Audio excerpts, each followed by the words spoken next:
Hi, Darren. You're muted, Darren.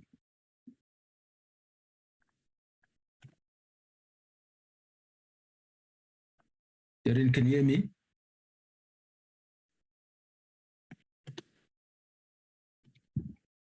Good morning, Chairperson. Okay, good morning. I was starting to wonder whether it's me or yourself. No, it was on my side, Chair. My speaker was on mute. I didn't realize it. Okay. It's 9 o'clock. We can start. Is it not so? Yes, Chairperson, we can start. Okay. Good morning, honorable members, our support staff, members of the public on the platform, members of the media, ladies and gentlemen. We are continuing with our consideration of the Division of Revenue Bill. So today is the opportunity of the members of the public to make their contribution. As it were, today we are meeting Women on Farms Project. Yeah, welcome Women on Farms Project and Amanda.Mobi. Yeah, welcome again, Amanda.Mobi, to this meeting, which is dealing with this bill. Darren, can you please, if there are any apologies? No, Chairperson, there are no apologies for today's meeting. No apologies. Okay, we'll then proceed. Go to agenda item number 3. We'll start with Women on Farms Project.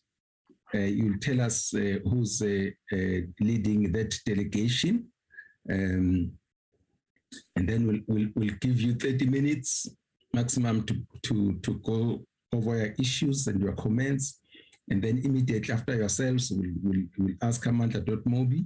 Again, we'll also give them 30 minutes, and then after that, we'll allow the honorable members to interact and ask questions, comments on what you have presented. So Women on Farms Project, please introduce yourselves, who's leading the delegation, who's there, and then you can start with your presentation. Thank you very much.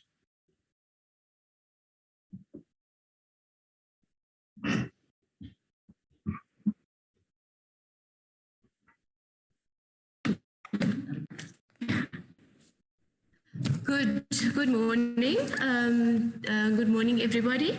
Dear members of the Standing Committee on Appropriations and Committee Secretaries, my name is Kara Mackay, and I make this submission on behalf of Women on Farms Project and women farm workers and dwellers. While Women on Farms Project welcomes the progressive division of revenue to rural households, municipalities, and provinces, we contend that the current budget allocations to rural areas are still inadequate and is not enough to address the structural inequalities inherited from apartheid. This is why Women on Farms Project is calling for an increase in the division of revenue allocated to rural and farm areas. We are aware, however, that government has budgetary constraints and has to manage a very tight fiscal deficit. So this is the reason why we believe that our demands are achievable if government were to implement a wealth tax on the richest 1% of South Africans. These 1% of South Africans, approximately 356,000 people, own 55% of the wealth. And a study... Ms. McKay, sorry, let me interrupt you. Darren, is there a presentation that I see there's something. Chairperson, it's only the PDF. Yeah, document. Okay. Yeah, it's only the PDF document. Are we opening it or what are we doing? I'm trying to, okay, Chair, let me try again because I was trying to open it now. We will be, Farmoon will present her experiences, so that is our presentation. No, that's fine. That's fine. Let's just hold and see what. Then okay. Then Ms. McKay, you may then continue. Okay. As we were saying, that we are aware of the budgetary constraints of government, but we contend that this our demands for an increase in the division of revenue is achievable if we were to implement a wealth tax on the richest 1% of South Africans. The study at the University of Witwatersrand has shown that this wealth tax can bring in as much as 160 billion to the fiscus. To demonstrate the inadequacy of the rural budget, I'm going to hand over to Louise Fontaine, who is a mother, a single mother of 4, and she's also a farm dweller. Despite her living and working on farms her entire life, she finds herself at this age landless and tenure insecure and has been facing an eviction since 2007. She will take us through her experiences of living on a farm without land, as well as her experiences of the land redistribution program in South Africa. She will speak in English and the translators from Parliament side will translate. She will speak in Afrikaans, sorry, and the translators will translate into English. I hand over to Louise. Just a second before Louise come in. Darren, did you make any arrangements for translation?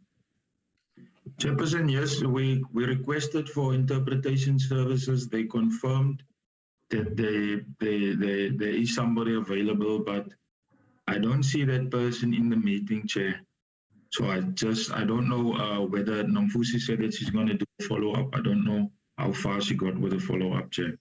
Yeah, but I think most of us will follow. Okay, I could also translate. I could translate what she's saying when she's finished. It's fine, Kara. We'll see when she finishes whether we do want to hear from her side. Yeah. Okay. Ek is Louise Fontaine van Persigplaas Jonkershoek. Ek is 49 jaar oud, ek het 3 kinders.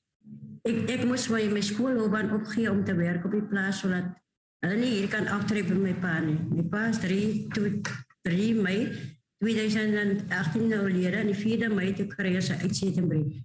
Van daar af het ons nou die uitsetting bevel gekry. En ons lewend vrees.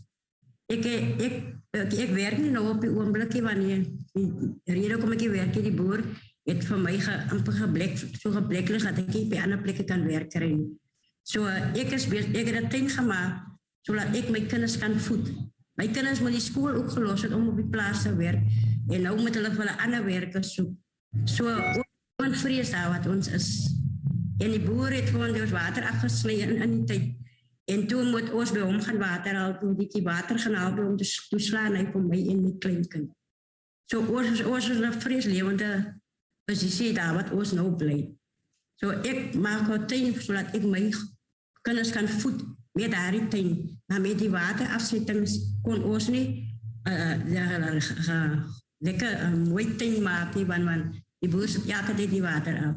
So my kinders gaan skool en hulle gaan skool nou, van die kinders gaan skool en my kleinkinders. So die vrees wat ons het daar is, ek maak tuin, as ek afgesit van hy grond af, hoe gaan ek voel as ons die plek het, want ons het die mense wat ons na toe kan gaan. En die dinge die, as die rijkdomsbelasting sal intree vir ons, sodat ons vrouens in die community kan grond kry, en ons eie huise het, sal ons nou nie so in vrees lewe nie, want die vrees wat ons nou het is baie groot in my situasie, as 'n enkel ouer.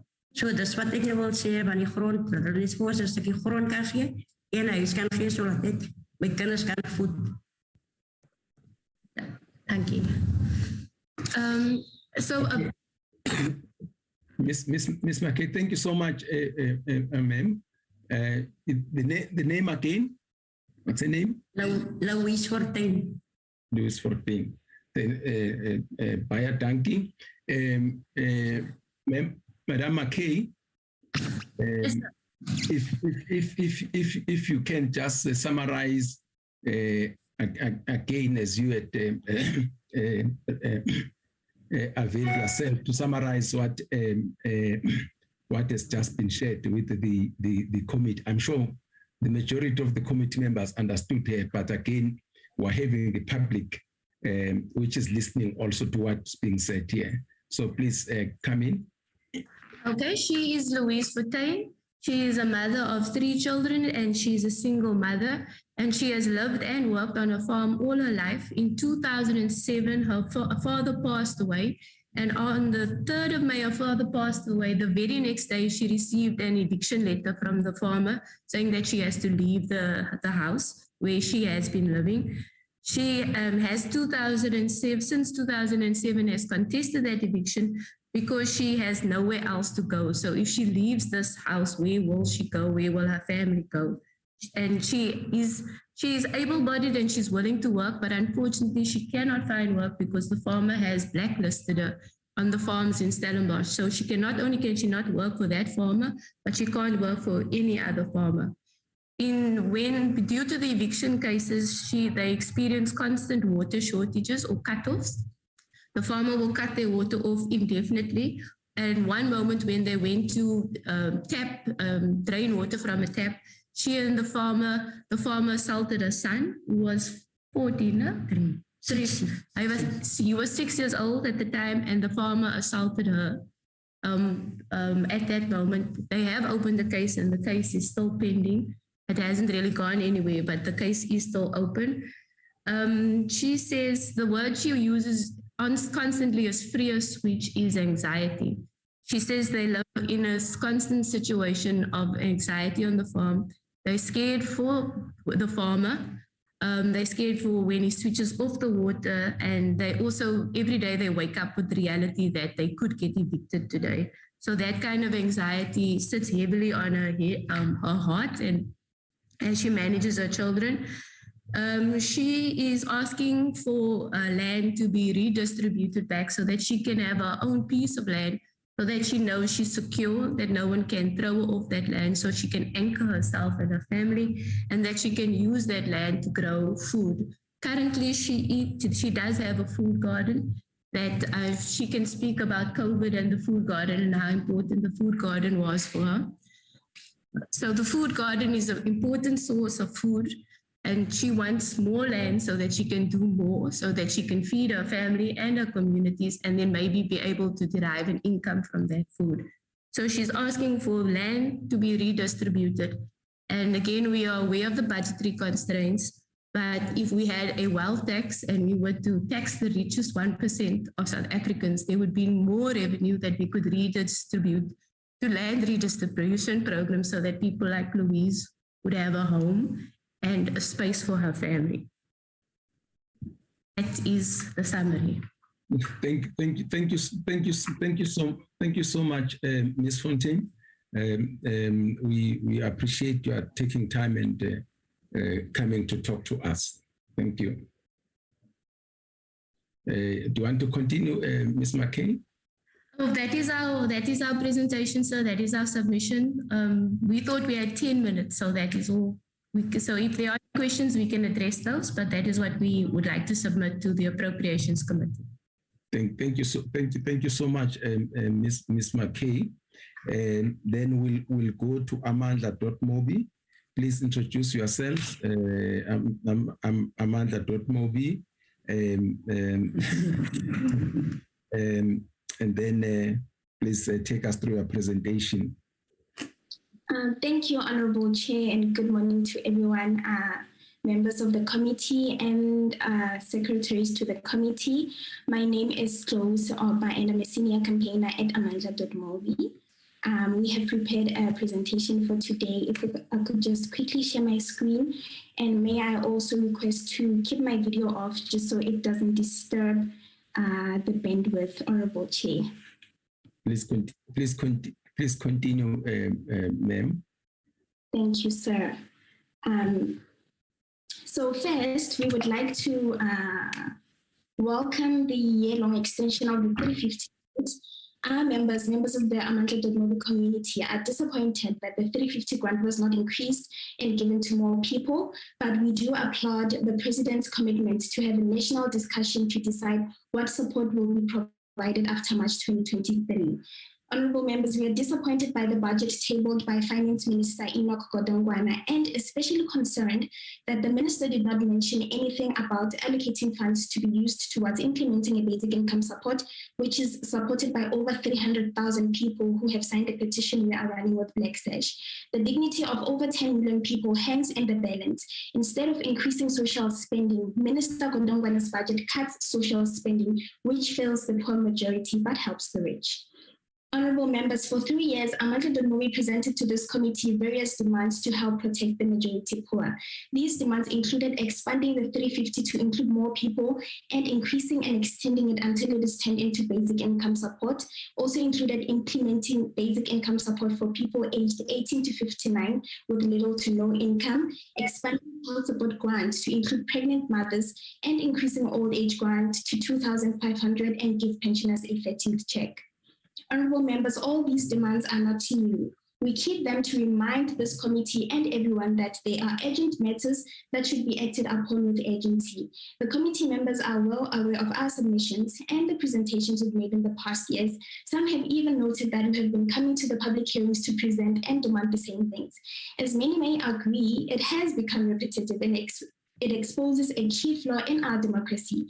Parliament, including members of this committee, must hold the National Treasury, the Minister of Finance, the President, and the rest of the executive to account for approving a budget that fails the poor majority. Many times we have been told that there is simply no money to fund adequate grant increases or basic income. While we have presented to both this committee and the Finance Committee that taxing the rich more and increasing taxes on products that have a huge social and health cost, tobacco, sugary drinks, and alcohol could help. But Treasury has refused to tax the rich more, giving reasons such as taxpayers are already burdened, while in all truth, the poor majority are taxpayers too and are actually the ones starving. By passing anti-poor budgets, the cabinet is choosing to keep Mzansi as one of the most unequal countries in the world in terms of income and wealth. Moving on, honorable members, you will note that every year Untitled Chapter attends both the Finance and Appropriations Committee's public hearings. We do this to allow the expansion of this platform to ordinary people. National Treasury's current approach to public consultation still makes it inaccessible. Those with the least money struggle the most to engage with National Treasury and the budget process. Many still do not know about public hearings and participation, and many are left out of these processes. Honorable members, for years we have worked hard to make these public hearings more inclusive. We have presented our campaign demands, and with our members, we have brought along public comments to allow the people most affected by the budget to make their case to you. As the committee may be aware, the Gogos have been coming to this committee to present their needs and demands, pleading with the government that the old age grant is increased to 2,500 and get a 13th check in December. Many Gogos carry the burden of leading and feeding households in Mzansi. Many times they are encouraged to continue participating in public processes, but not much is being done to meet them halfway, and very rarely do they ever receive free services or subsidies for needs such as water and electricity, and their grant barely covers their needs for the whole month. Ngiyambingelela eParliament lo okhulumayo uGodorine kwi-Pietermaritzburg Pensioners Forum. Hayi bandla, siyezwa impela ukuthi abanye bayasikhalisa njengoba bayakwazi ukuhlupheka kwethu kwasemakhaya. Okubuhlungu kakhulu, akukho esingakwenzi nathi sewogogo. Konke okwenziwa abantu abasebenzayo nathi siyakwenza ngale madlana engasho lutho. Kufunakala nathi sikhokhela ugesi, siphinde sikhokhela amanzi. Akukho okutholakala mahhala, konke nathi siyakhokhela. The Gogos honorable members who at some point traveled from Pietermaritzburg to Cape Town by bus have been trying to appeal to parliamentary committees and National Treasury to increase their grant so they can afford basic needs for themselves and their families. However, their demands have fallen on deaf ears, only seeing a 30 rand increase last year and a 90 rand increase to the grant this year, as announced in the budget speech tabled by Minister Godongwana. The Gogos have requested a meeting with the Minister of Finance for years. It is a matter of public record that former Finance Minister Tito Mboweni promised to meet with them, but refused to honor this, even when the Gogos traveled from Pietermaritzburg to National Treasury's offices in Tshwane. Saya e-Union Building isibizo uMboweni.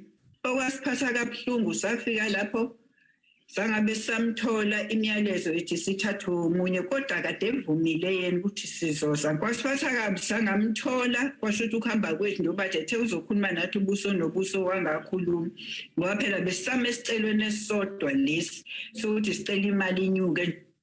After the MTBPS last year, a member of the Finance Committee said he could not see why Treasury should not meet with the Gogos. To this day, Treasury has still not met with the Gogos. We hereby request that this committee formally requests National Treasury, Finance Minister Godongwana and his executive to meet with the Gogos and allow them to explain in detail why it is important that more funds are allocated towards their old age grant.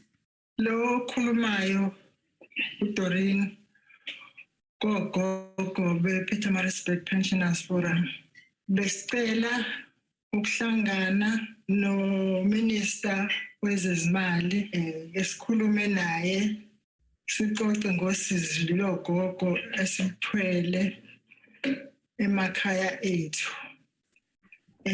Singajabula kakhulu ukuthi angasenzeli phansi. uMinister ophumile uMboweni sahlela naye umhlangano e-Union Building. Sathi sifika e-Union Building kwathiwa usehambile useye Cape Town. So ne-memorandum yethu sasiyiphethe sayinika i-DG yakhe. Sahlala eGoli sicabanga ukuthi uzosibiza sizoxoxa kwaze kwaphela isonto. Akazange asibize soze sabuyela emakhaya.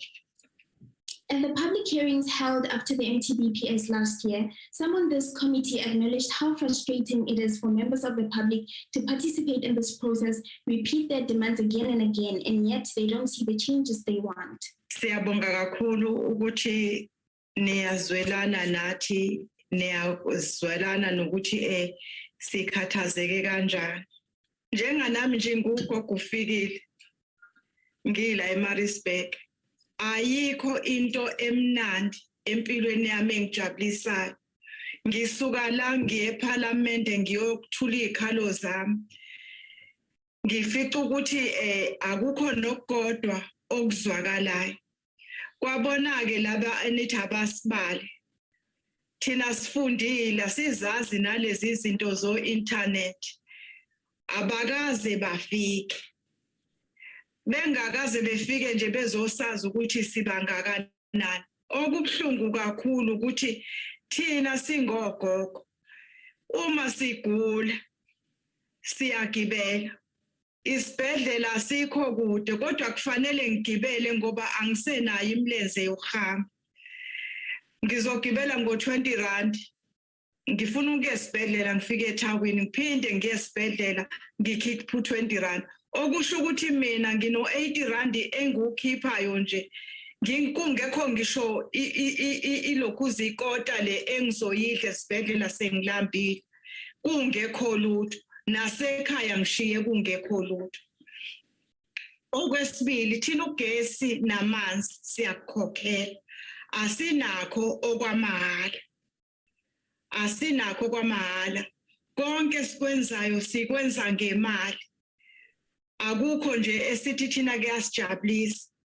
Sifisa ukuthi nathi ke sikhulume naye phela uMinister loyo uGodongwana angenzi njengomboweni owasithembisa ukuthi uza kuthina uzolalela izikhalo zethu ekugcineni wahamba amasolokohle ebheke eCape Town sahlala isonto lonke silindile ukuthi uyabuya.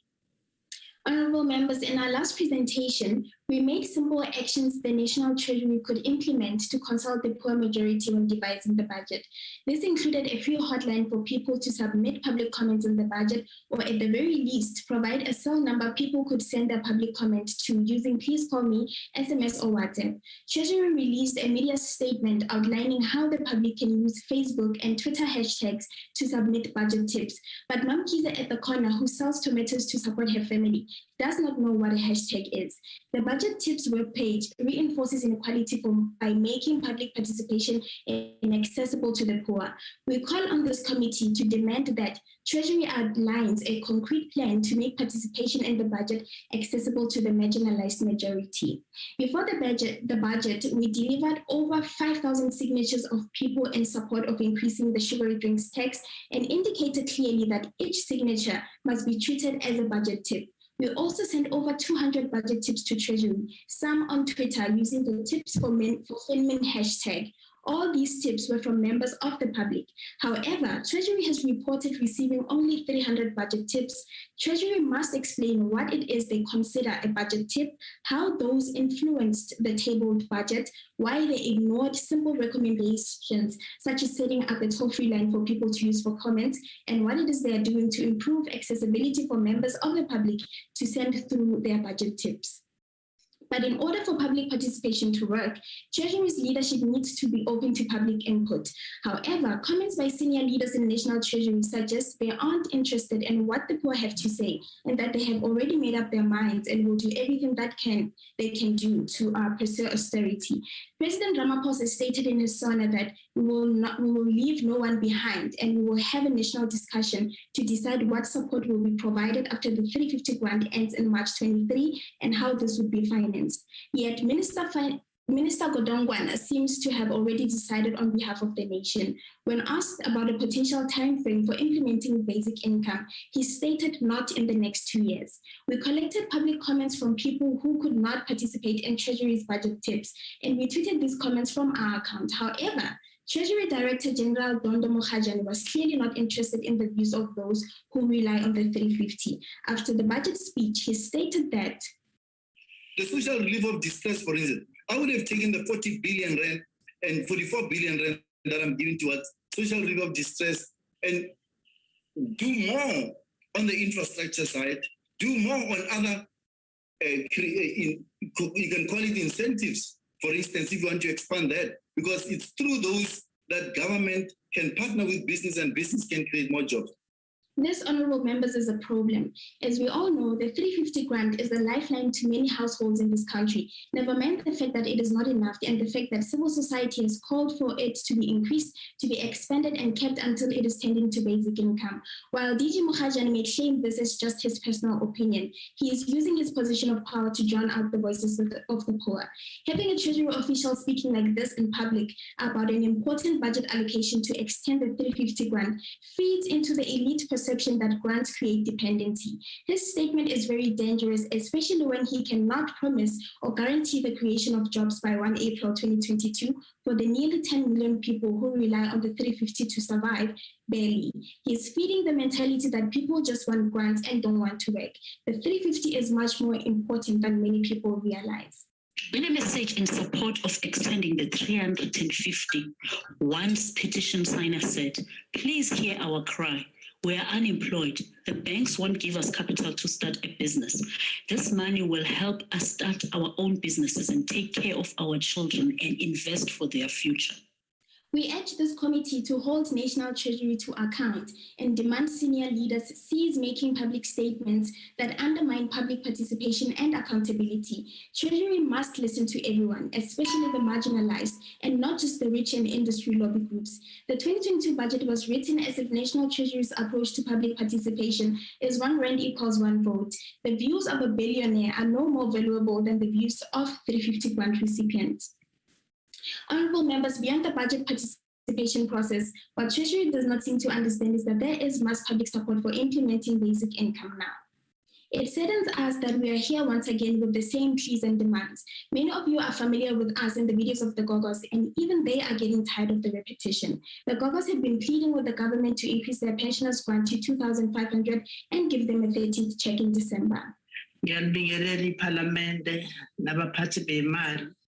Imini ugogo wana eMaritzburg uThulani siyayibonga kakhulu imali esiyitholile u90 rand noma kuzobe igcwale ngoOctober siyabonga kakhulu usicabangelile ngalo ndlela nje asicabangele ngayo isho ukuthi ke njengoba asikade sasiqede eParliament sekuyikhatheni ngabe asiyitholi imali siyacela bandla silambe kakhulu siyabingelela ikomiti yezimali Ngingugogo uThoko waseMaritzburg.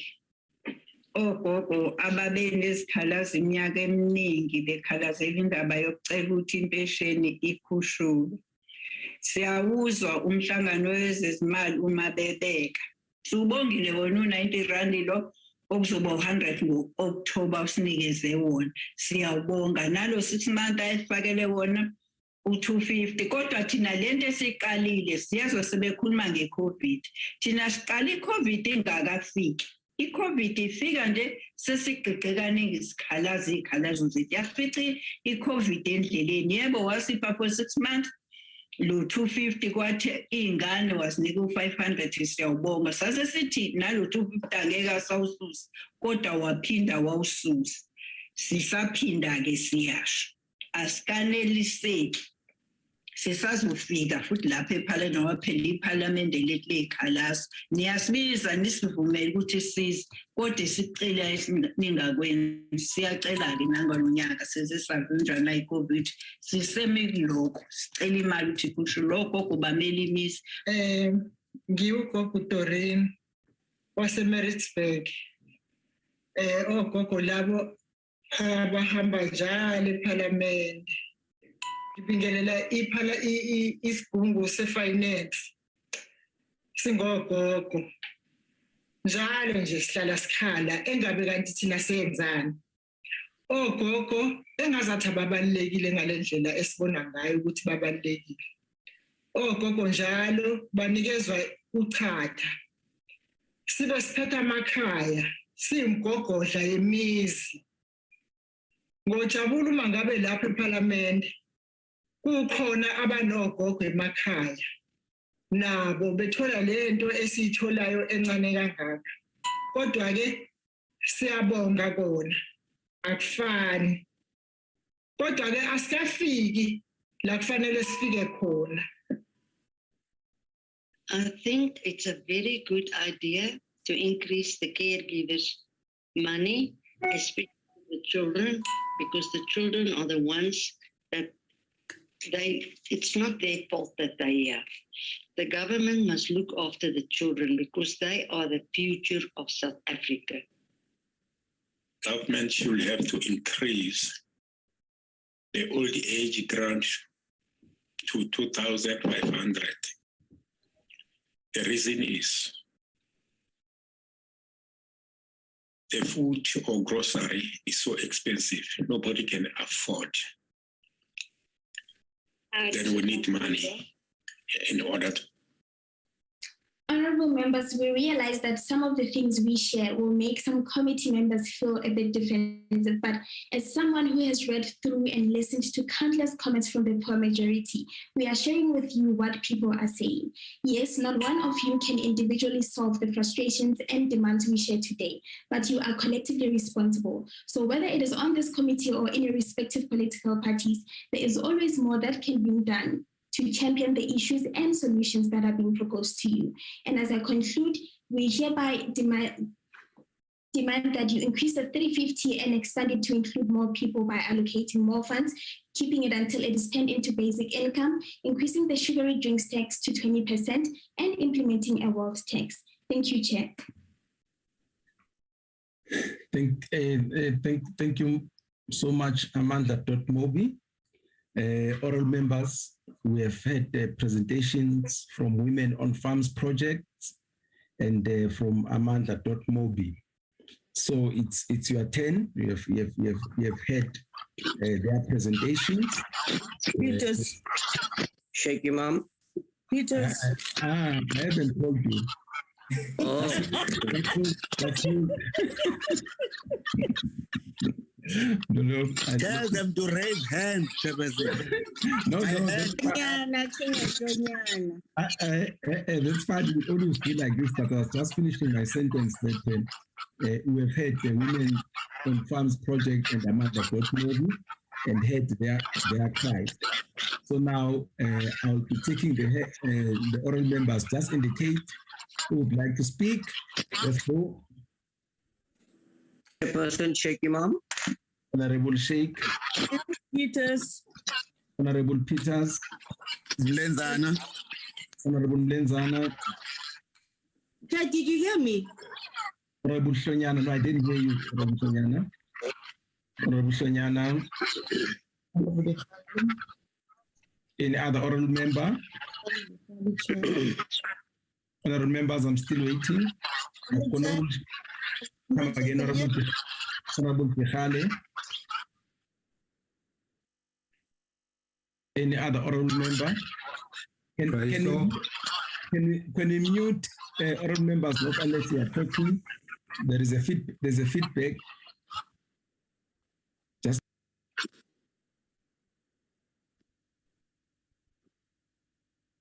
so you are mute, Chair. Put muted me, it's not me. Honorable Kaiso. Thank you, Honorable Kaiso.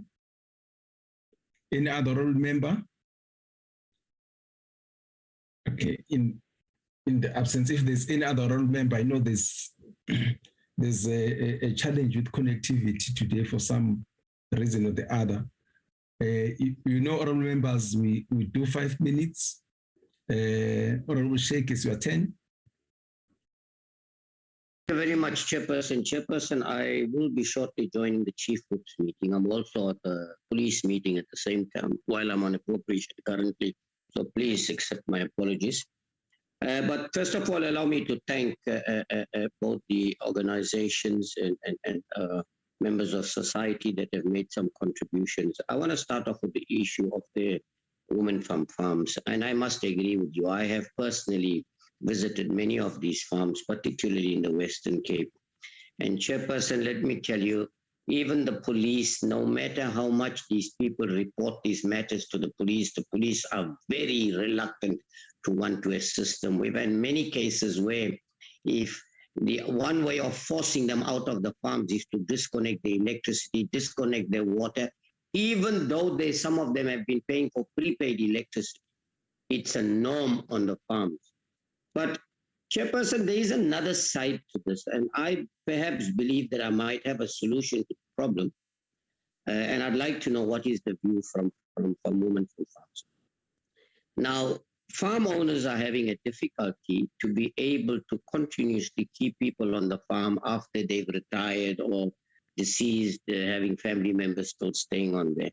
And I thought maybe what should happen in terms of beneficiation, should the farm owners not work with the municipality in the area where they are located.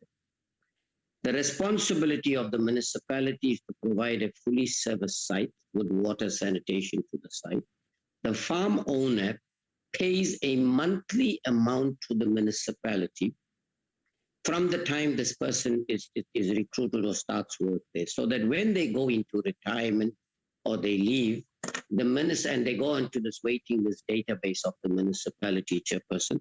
So when they go in, when they retire, then it means the municipality who have been paid by the farm owner who's providing the service site, that's the municipality, these people will be able to move from the farms onto the. So I would like to know what is your comment on something of that nature, because what farm owners are saying, that if they continuously keep people on the farm, they'll have more people living on the farm than being able to farm itself. Now, that does not give them the right to abuse the human rights of our people, particularly those that, and remember, farm owners, farm workers are very vulnerable society. They don't earn a lot of money. They know nothing else but farm life. Many of them don't even have the opportunity of getting proper education and things. So I'd like to know from that perspective what you think. And Chairperson, maybe as a committee where we need to intervene when it comes to these farm workers and they're not getting any satisfaction from the law authorities. Now, let me tell you something else that I've established, Chairperson. There is no legal representation for these people to be able to protect them. They go to legal aid, they're not interested, promise you. So maybe what we need to look at something where people that are vulnerable of this nature can get some legal representation, because otherwise farm owners and businesses, of course, who have the means and the resources, they walk all over these people, and these poor vulnerable people can do very little or nothing about it. Now, I know we talk about, taking away 1% from the rich and giving the poor. I'm not necessarily going to agree with that. Right now, there's only about 13%, I think, of the people in this country pay taxes. Of that, lots of people are even taxpayers are leaving the country. So if we're going to burden those people that already are paying so much of taxes, they're going to leave in droves. That is not the solution. We need to create a conducive environment for people to become productive. A very small percentage of the country is productive at the moment. And, we talk about 350 Rand grant. Would you agree with me if I say the 350 Rand grant, which was worth 350 Rand a year ago when we introduced it, is today not even worth 100 Rand based on price increases on all these products? Now, do you think it is sustainable to be able to continuously increase the number of recipients of social assistance? Or do you think we should be able to create a more productive society? That's as far as the first one. Now, I think some of them are interlinked in any case. Now, I must also agree on the issue of public participation, Chairperson. I've raised this many a time. Only the privileged are able to go into this public participation process. The poor and the vulnerable, they either don't know what's going on, they never find out. The laws are passed, they know nothing, they're not possible. And then you have institutions who want to push their mandate, will bring those people that they want to bring to push those mandates. So it doesn't benefit the most vulnerable and the poorest of the poor. Let me stop there for now, Chairperson. Thank you. And please accept my apology, Chairperson. I may have to join the Chief of Staff. Thank you, Honorable Sheikh. Honorable Peters, please come in. Thank you very much, Chairperson. I want to thank Amandla.Mobi. Is it Amandla.Mobi or Mandla.Mobi? Amandla.Mobi. Yes. Yeah, Amandla.Mobi for their presentation. And also thank Bobo and the lady, I didn't get her name, the first one to speak from the rural or women on farms. What was it? Karama K from Women. McKay. McKay, yes. Okay. Yes, and thank all of them for this participation. And my first question is, have Amandla.Mobi ever made the participants in their surveys aware that there is something in this country called parliamentary constituency officers, so that they don't just wait for public hearings of this committee and the Finance Committee and Social Development, but also engage the what is it called, the MP nearest to them. That would then create a relationship between the MP and the gogos or the women in the rural areas or whoever has got an issue that needs to be attended to, because these parliamentary constituency officers are there for that. Incidentally, Honorable Sheikh Imam, in the parliamentary latest survey, I raised that issue about public participation, that the parliament needs to create a space for everybody to participate in the public hearings, to participate when it is necessary for them, so that you don't have a situation that people have to only be those who have resources to can be able to participate in these public hearings. Coming to what Ms. Fortin raised, Chairperson, a lot of the issues, and I think the length of time it takes for her to get to the various points of engagements, like, for example, the issues that she's raising that are related to her labor issues, like having been a laborer on the farm. The Department of Labor, the Department of Agriculture and Land Reform needs to resolve that particular issue. But also, I want to know whether she has ever engaged the Department of Justice through the Legal Aid Office, so that she can then be given the necessary resources and legal assistance to be able to drive her case. And I've heard her say, hulle wil grond kry sodat hulle moet aanhou met die groentetuine en die goed wat hulle doen op die grond en huise bou. So dit is belangrik dat hulle aansoek doen vir die grond daar waar hulle, die regering gee mense grond. Elke dag sien julle die president en die minister van grond en agriculture gee gemeenskappe, gee individuals grond. Dat is mense wat plase gegee is, 'n volledige plas met 'n plashuis wat hulle hier van die regering af. So dit wil sê daar is maniere om hulp te kry. So mevrou McKay, ek wil u sê, u en u 3 kinders, julle moet nie so lewe nie, daar in vrees nie. Die regering het maniere om vir u hulle te help. Ja, maar die organisations soos Amanda.mobi moet julle die rigting gee hoe om die hulp te kan kry. Want dit is maklik om die hulp te kry. Want ek voel vandag baie hartseer om te hoor dat u in vrees lewe omdat julle nog op die boerse plaas bly. En wat meneer die honorable Sheikh gesê het, is waar. Ons moet 'n manier sien hoe die municipaliteit wat langs aan julle is, kan help om vir julle grond te gee. Laat die departement van behuising vir julle 'n huis moet bou met water en elektrisiteit.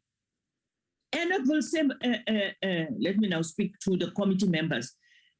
I think as this committee, we need to engage the Department of Human Settlement about the suggestion that Honorable Sheikh has made with regard to how we can get the nearest municipalities to work with the farmers so that the farm laborers can have access to land to build their houses whilst they are working on the farmland. The fact that you were born on a farm doesn't mean that you must stay and live and bring up even your grandchildren on the farm. There is a farmer in the Northern Cape, the owner of Wilde Clovers, who once came with a suggestion in Barkley West, which is the Khatong municipality, to say if the farm laborers can apply for the human settlement subsidy, he can put an additional 10,000 as a subsidy for housing so that the unit can be a better unit. Those are some of the farmers that we need to work with to be able to make sure that there is security of tenure. Security of tenure does not necessarily only mean living on the farm where you work.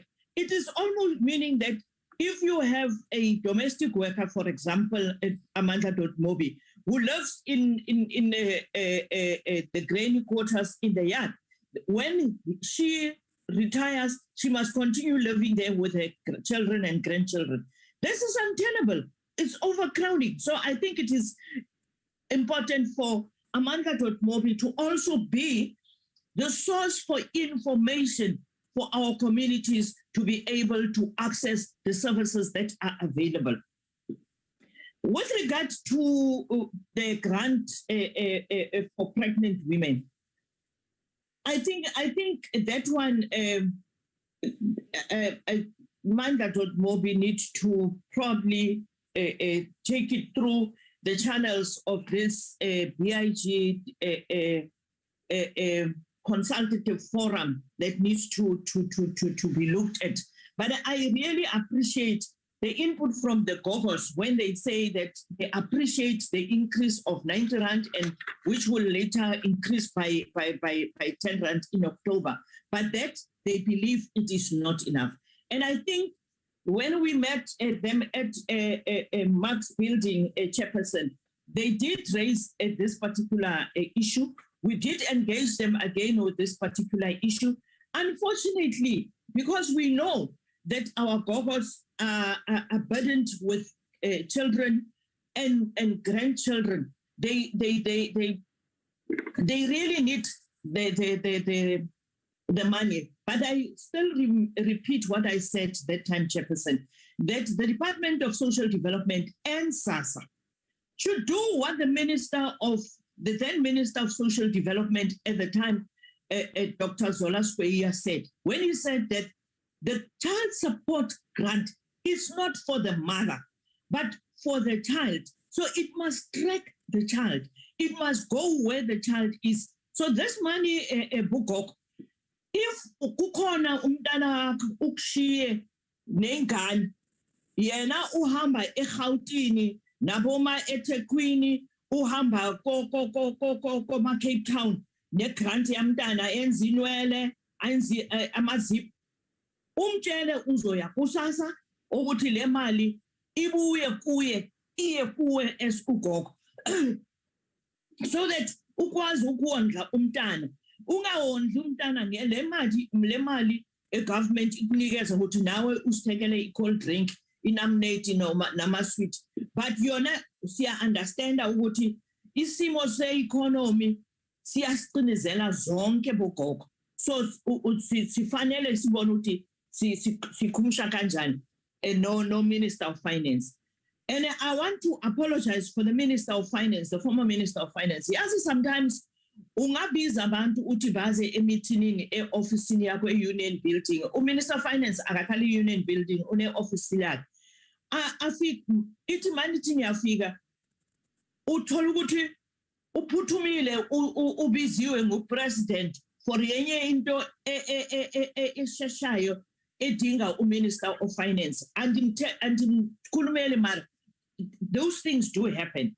But I want to say to Mobi.com, the appointment with the Minister of Finance must first be confirmed and the venue before you then put the people on the train or on the bus or on the flight to go to where the minister said they will meet them. But also, because abogogo abapangeli, you must get a commitment from o minister ukuthi uzonceda abogogo ngemali ye transport. But I would advise you that if it is this Gogos Forum, Pensioners Forum, if it is a national body, it will make it easy for the minister also, because he will know that he will be meeting a representative body of all the Gogos in the country. I know that you say you pick up the information through the researchers, but every time we meet, the people who speak to us are only from Pietermaritzburg. So it is important that nivulele abanye nabo. Pietermaritzburg, yes, kunabo gogo baba kubo Sweet Waters, kunabo gogo pako kwabo Makuruman, kunabo gogo pako bo Leckerson in Namakwaland, kunabo gogo pa Deep Slot eso Gauteng, abo Mamelodi. Izoyenza ukuthi sibona usebenzi waka Mobi.com ubonakala ukuthi ucoverisha the whole country. But bogogo diyacela nithi nikhokhela amanzi, nikhokhela ugesi, nifanele ni-apply kumasipala for indigent status. Abogogo nomkhulu malihleli nibabini endlini namazukulwane niyaqualifya for free basic electricity ne-free water. Government ukunikeza amanzi mahala, electricity mahala. Ungahlali uthi kuyadura kwenzani. Makudure because usebenzisile too much, because abazukulwane nabantwana bahlala nawo. Ndiyabonga Slav. Thank you, Honorable Peters. Honorable Mlenzana, please come in.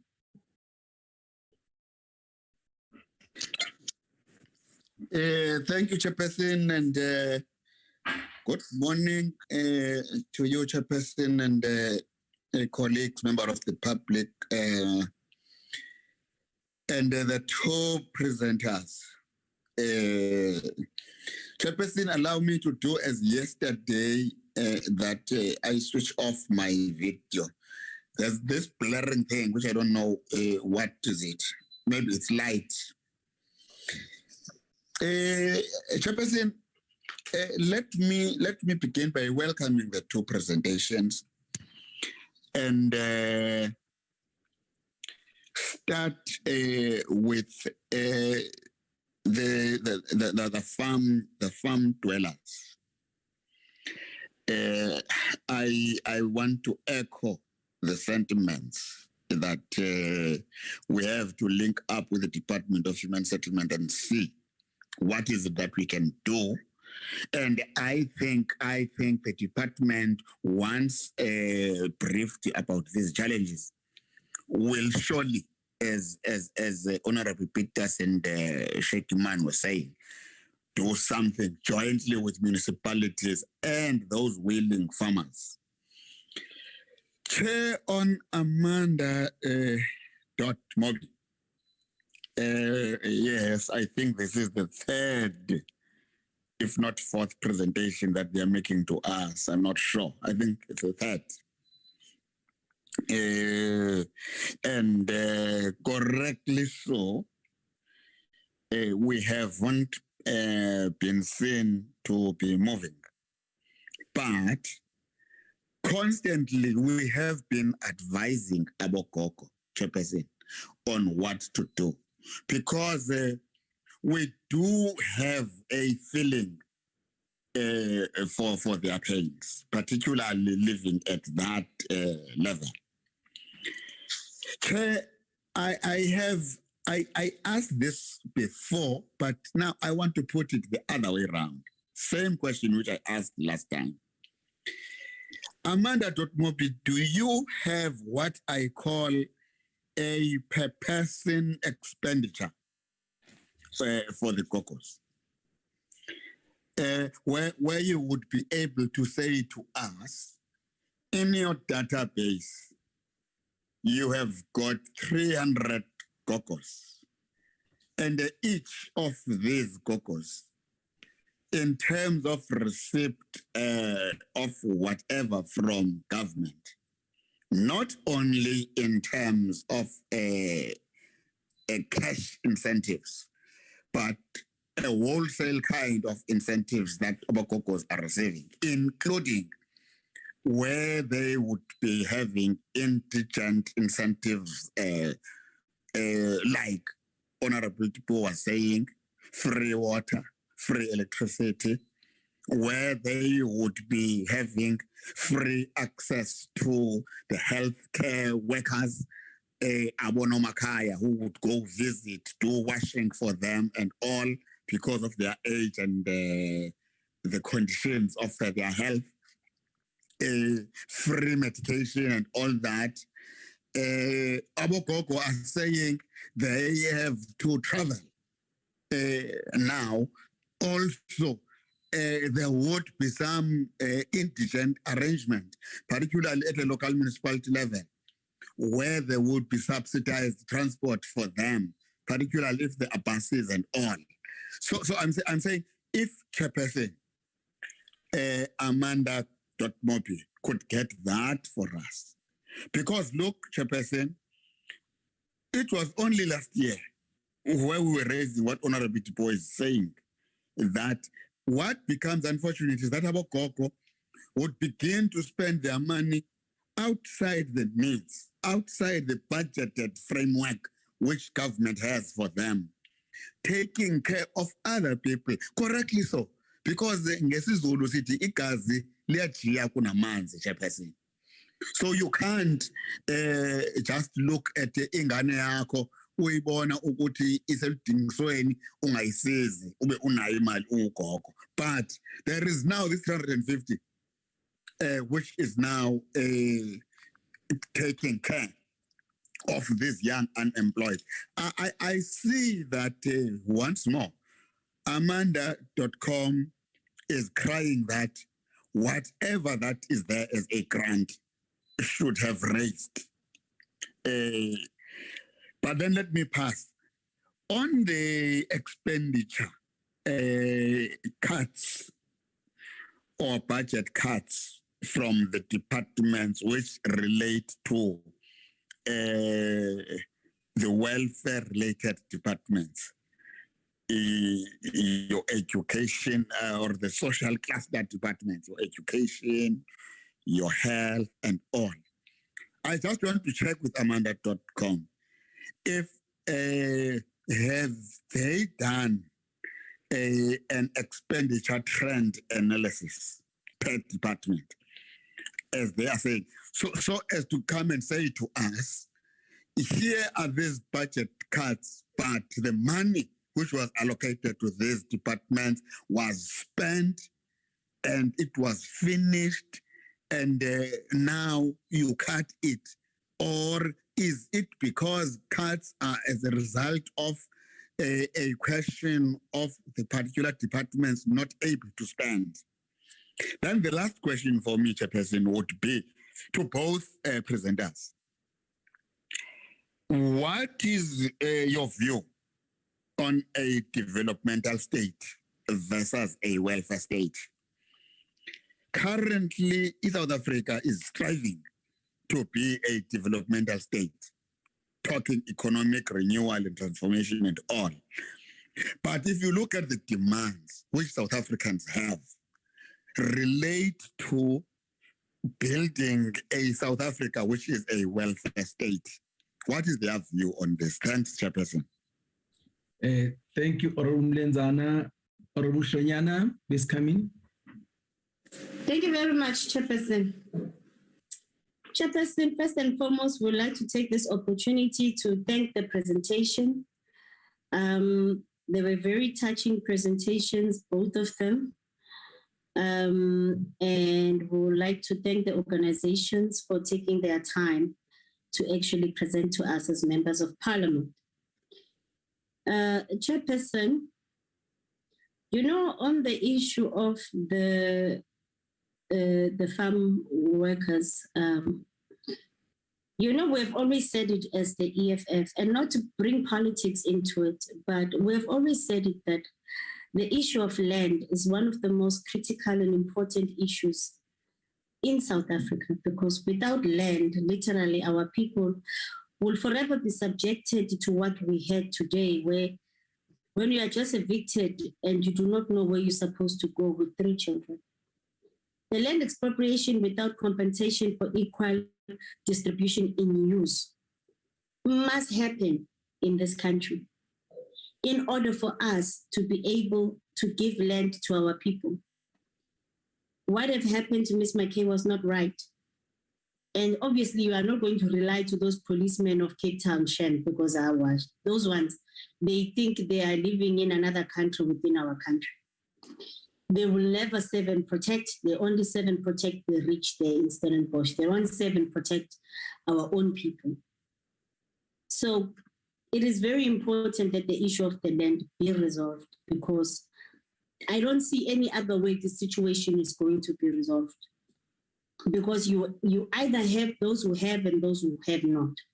And those who have will forever treat those who do not have in a manner that they are treating them, as we have had today. So the issue of giving land to our people must be prioritized. And then as for the Amanda Mobi, Chair, they've raised a very important issue. And that is that South Africans want to work. Most South Africans, Chairperson, want to work. But there are just no jobs in this country. And then there's no jobs in this country, and then we expect people to live on 350. 350, Chair. With everything so expensive as it is, we expect people to survive on 350. We all know 350 is not enough. We all know it, that 350 is just not enough for the people of this country. So the issues of having a proper commander-in-chief in this country, who's going to understand the dynamics of this country, who's going to understand that South Africans need to work. Maybe we must begin to look at it. South Africans need to look at it, because it is obvious that the government that we have today do not really care about making sure that people go back to work. Our fiscus does not speak to how are we going to turn our economy around and make sure that we get as many South Africans to go back to work. And that's the fact of the matter.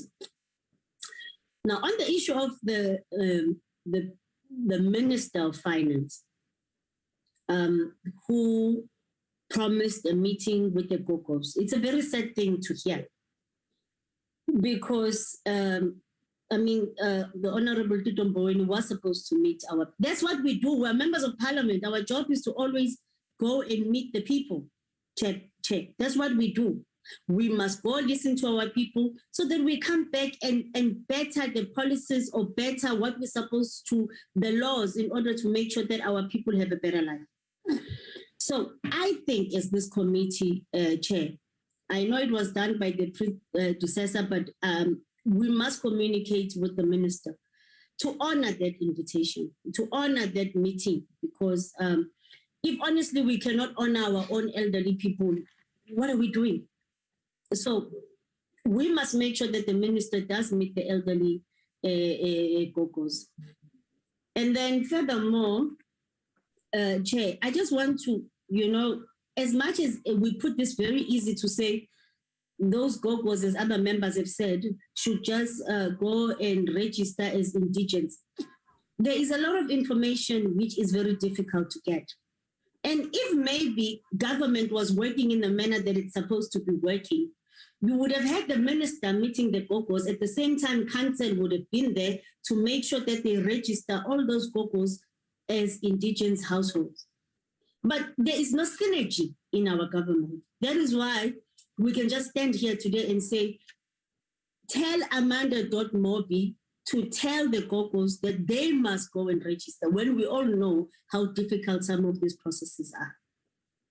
You heard today Gogo explaining that she needs to spend almost 80 rand to go to a clinic. No one is even asking how far is the municipality offices from those ladies. Why, as we have powers, Chair, are we not saying let them come together and force the Masipala to actually come? Because you already have a situation where the Gogos of Pietermaritzburg have put themselves together as pensioners. It's easier to get them there, and then we're able then to register them as indigents. So, Chair, really, this presentation is upsetting because you sit here and then you realize that our people are suffering 27 years of democracy, and we're still having people suffering the way that they're suffering. I thank you very much. Thank you, Honorable Shanyana. Honorable Tikhale. Good morning. Thank you very much, Chairperson, and good morning to everybody. Let me join my colleagues in thanking the two presenters, and also to thank the Gogos who took their time and come and be with us in this committee this morning. We have heard their cries. Chairperson, I want to say members have touched important issues on both presentations. But allow me, Chairperson, to say to Mrs. McKay that we have heard, and the important point that touched me this morning is on the education of the children. Because if the children cannot get their educations, truly speaking, when they grow up, we would have not solved the issue of police station being packed because of crime. We would not have solved the issue of us crying about the basic income grant that is not enough for us. We would not have solved the issue of the Gogos, that when they grow old, if they are not working, they will continue to suffer like they are suffering now. Then I was going to say, as this committee, let's make sure that we engage with the Department of Education so that they make sure that in whatever they are doing, they give a preference to our farm dollars so that their children can get enough education, or education that all of our children are getting, those who are not staying in the farm areas. Members have touched on the issue of land. I really concur with what they have said. Without land, there's nothing that our mother can do. And then to the Amanda.Mobi, I really want to say we were with them as Honorable Zola has touched on it. We try to say many things, whereby at the end of the presentation, I heard the lady was not satisfied. But then now today, I just want to say to them, we appreciate that they're taking care of our gogos, but also request them that they should at least try. Well, it's hard and it's heavy for them, and it will be heavy. But if they can try and try and organize the gogos in such a way that they formulate a project whereby Amandla.mobi will contact the Department of Social Development. In my province, I've seen it working.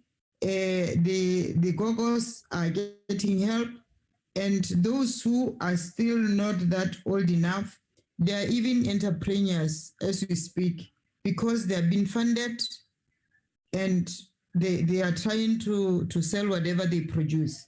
So my request to Amandla.mobi is that if they can try and do that, and even a lottery is also funding those projects.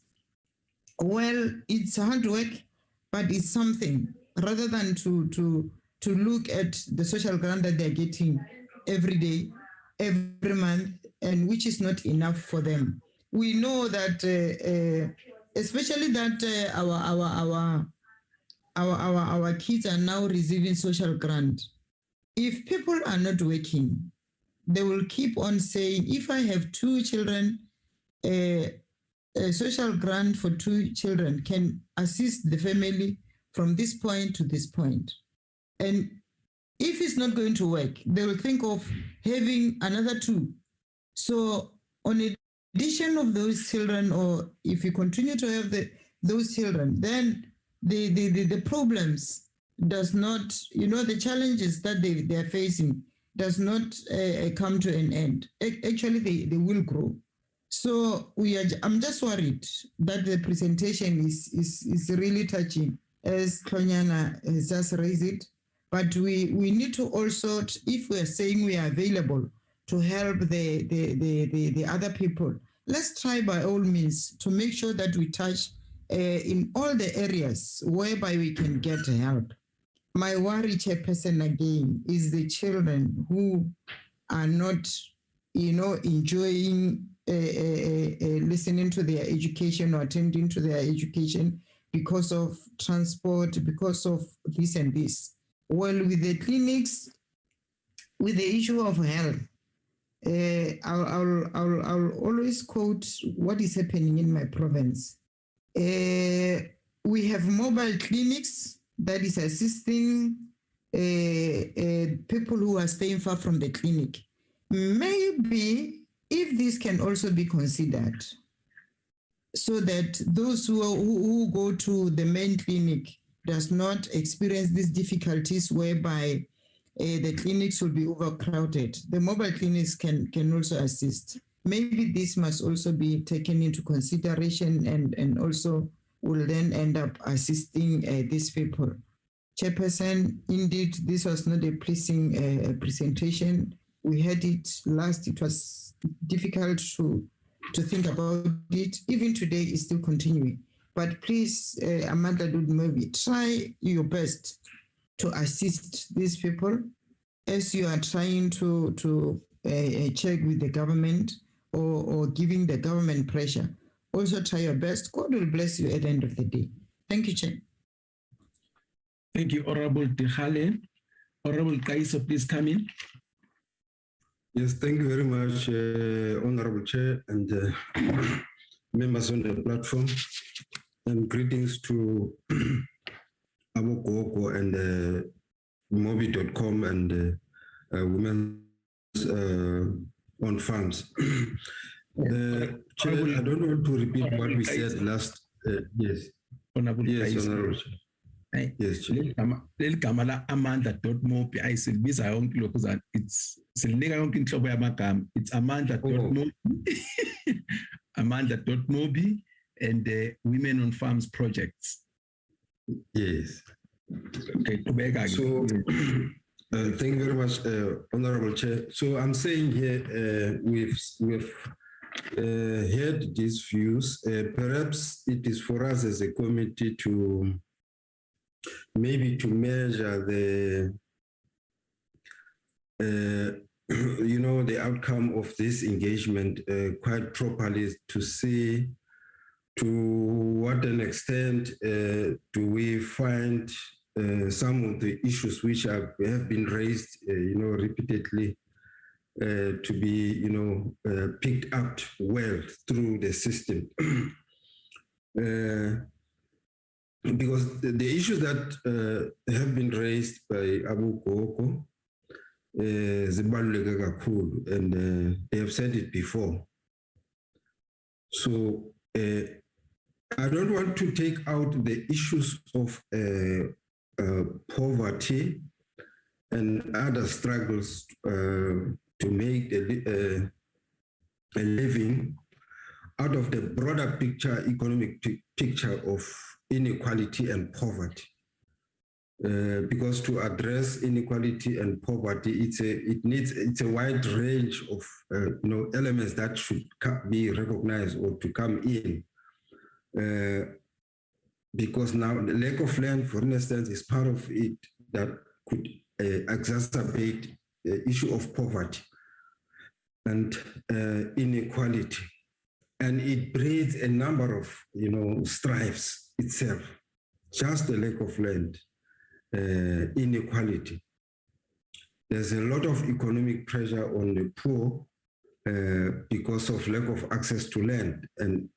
And the way the women on farms have explained as exactly what is as a consequence of lack of farm. Therefore, the faster we fast track the issue of land expropriation without compensation in the long term to address this issue, the better. So now, because there's also the issue of a lot of families being out of employment and jobs, and as a result are unable to contribute economically to the family or household. And this has a serious impact to the entire household.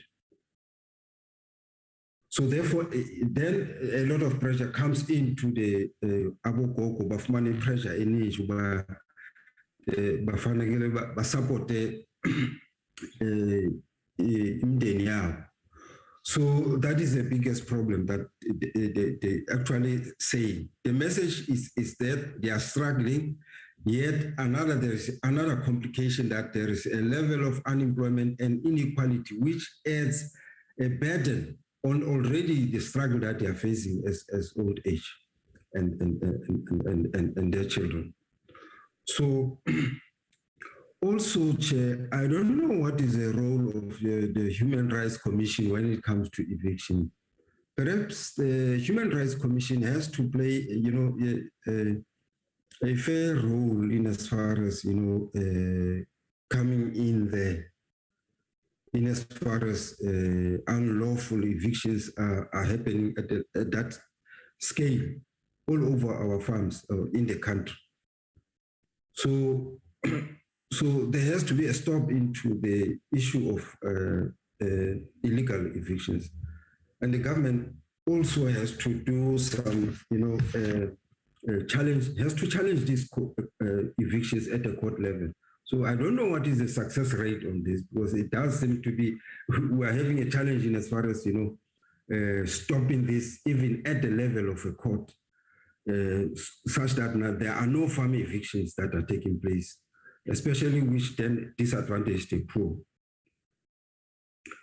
Now, I think one wants to agree with Amanda around the issue of having to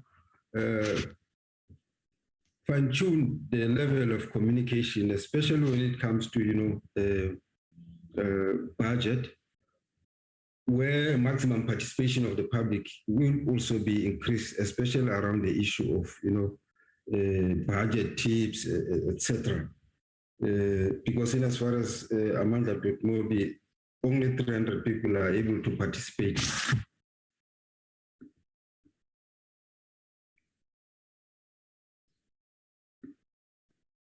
Oh, sorry, Chair. I don't know what happened. I pressed the wrong button.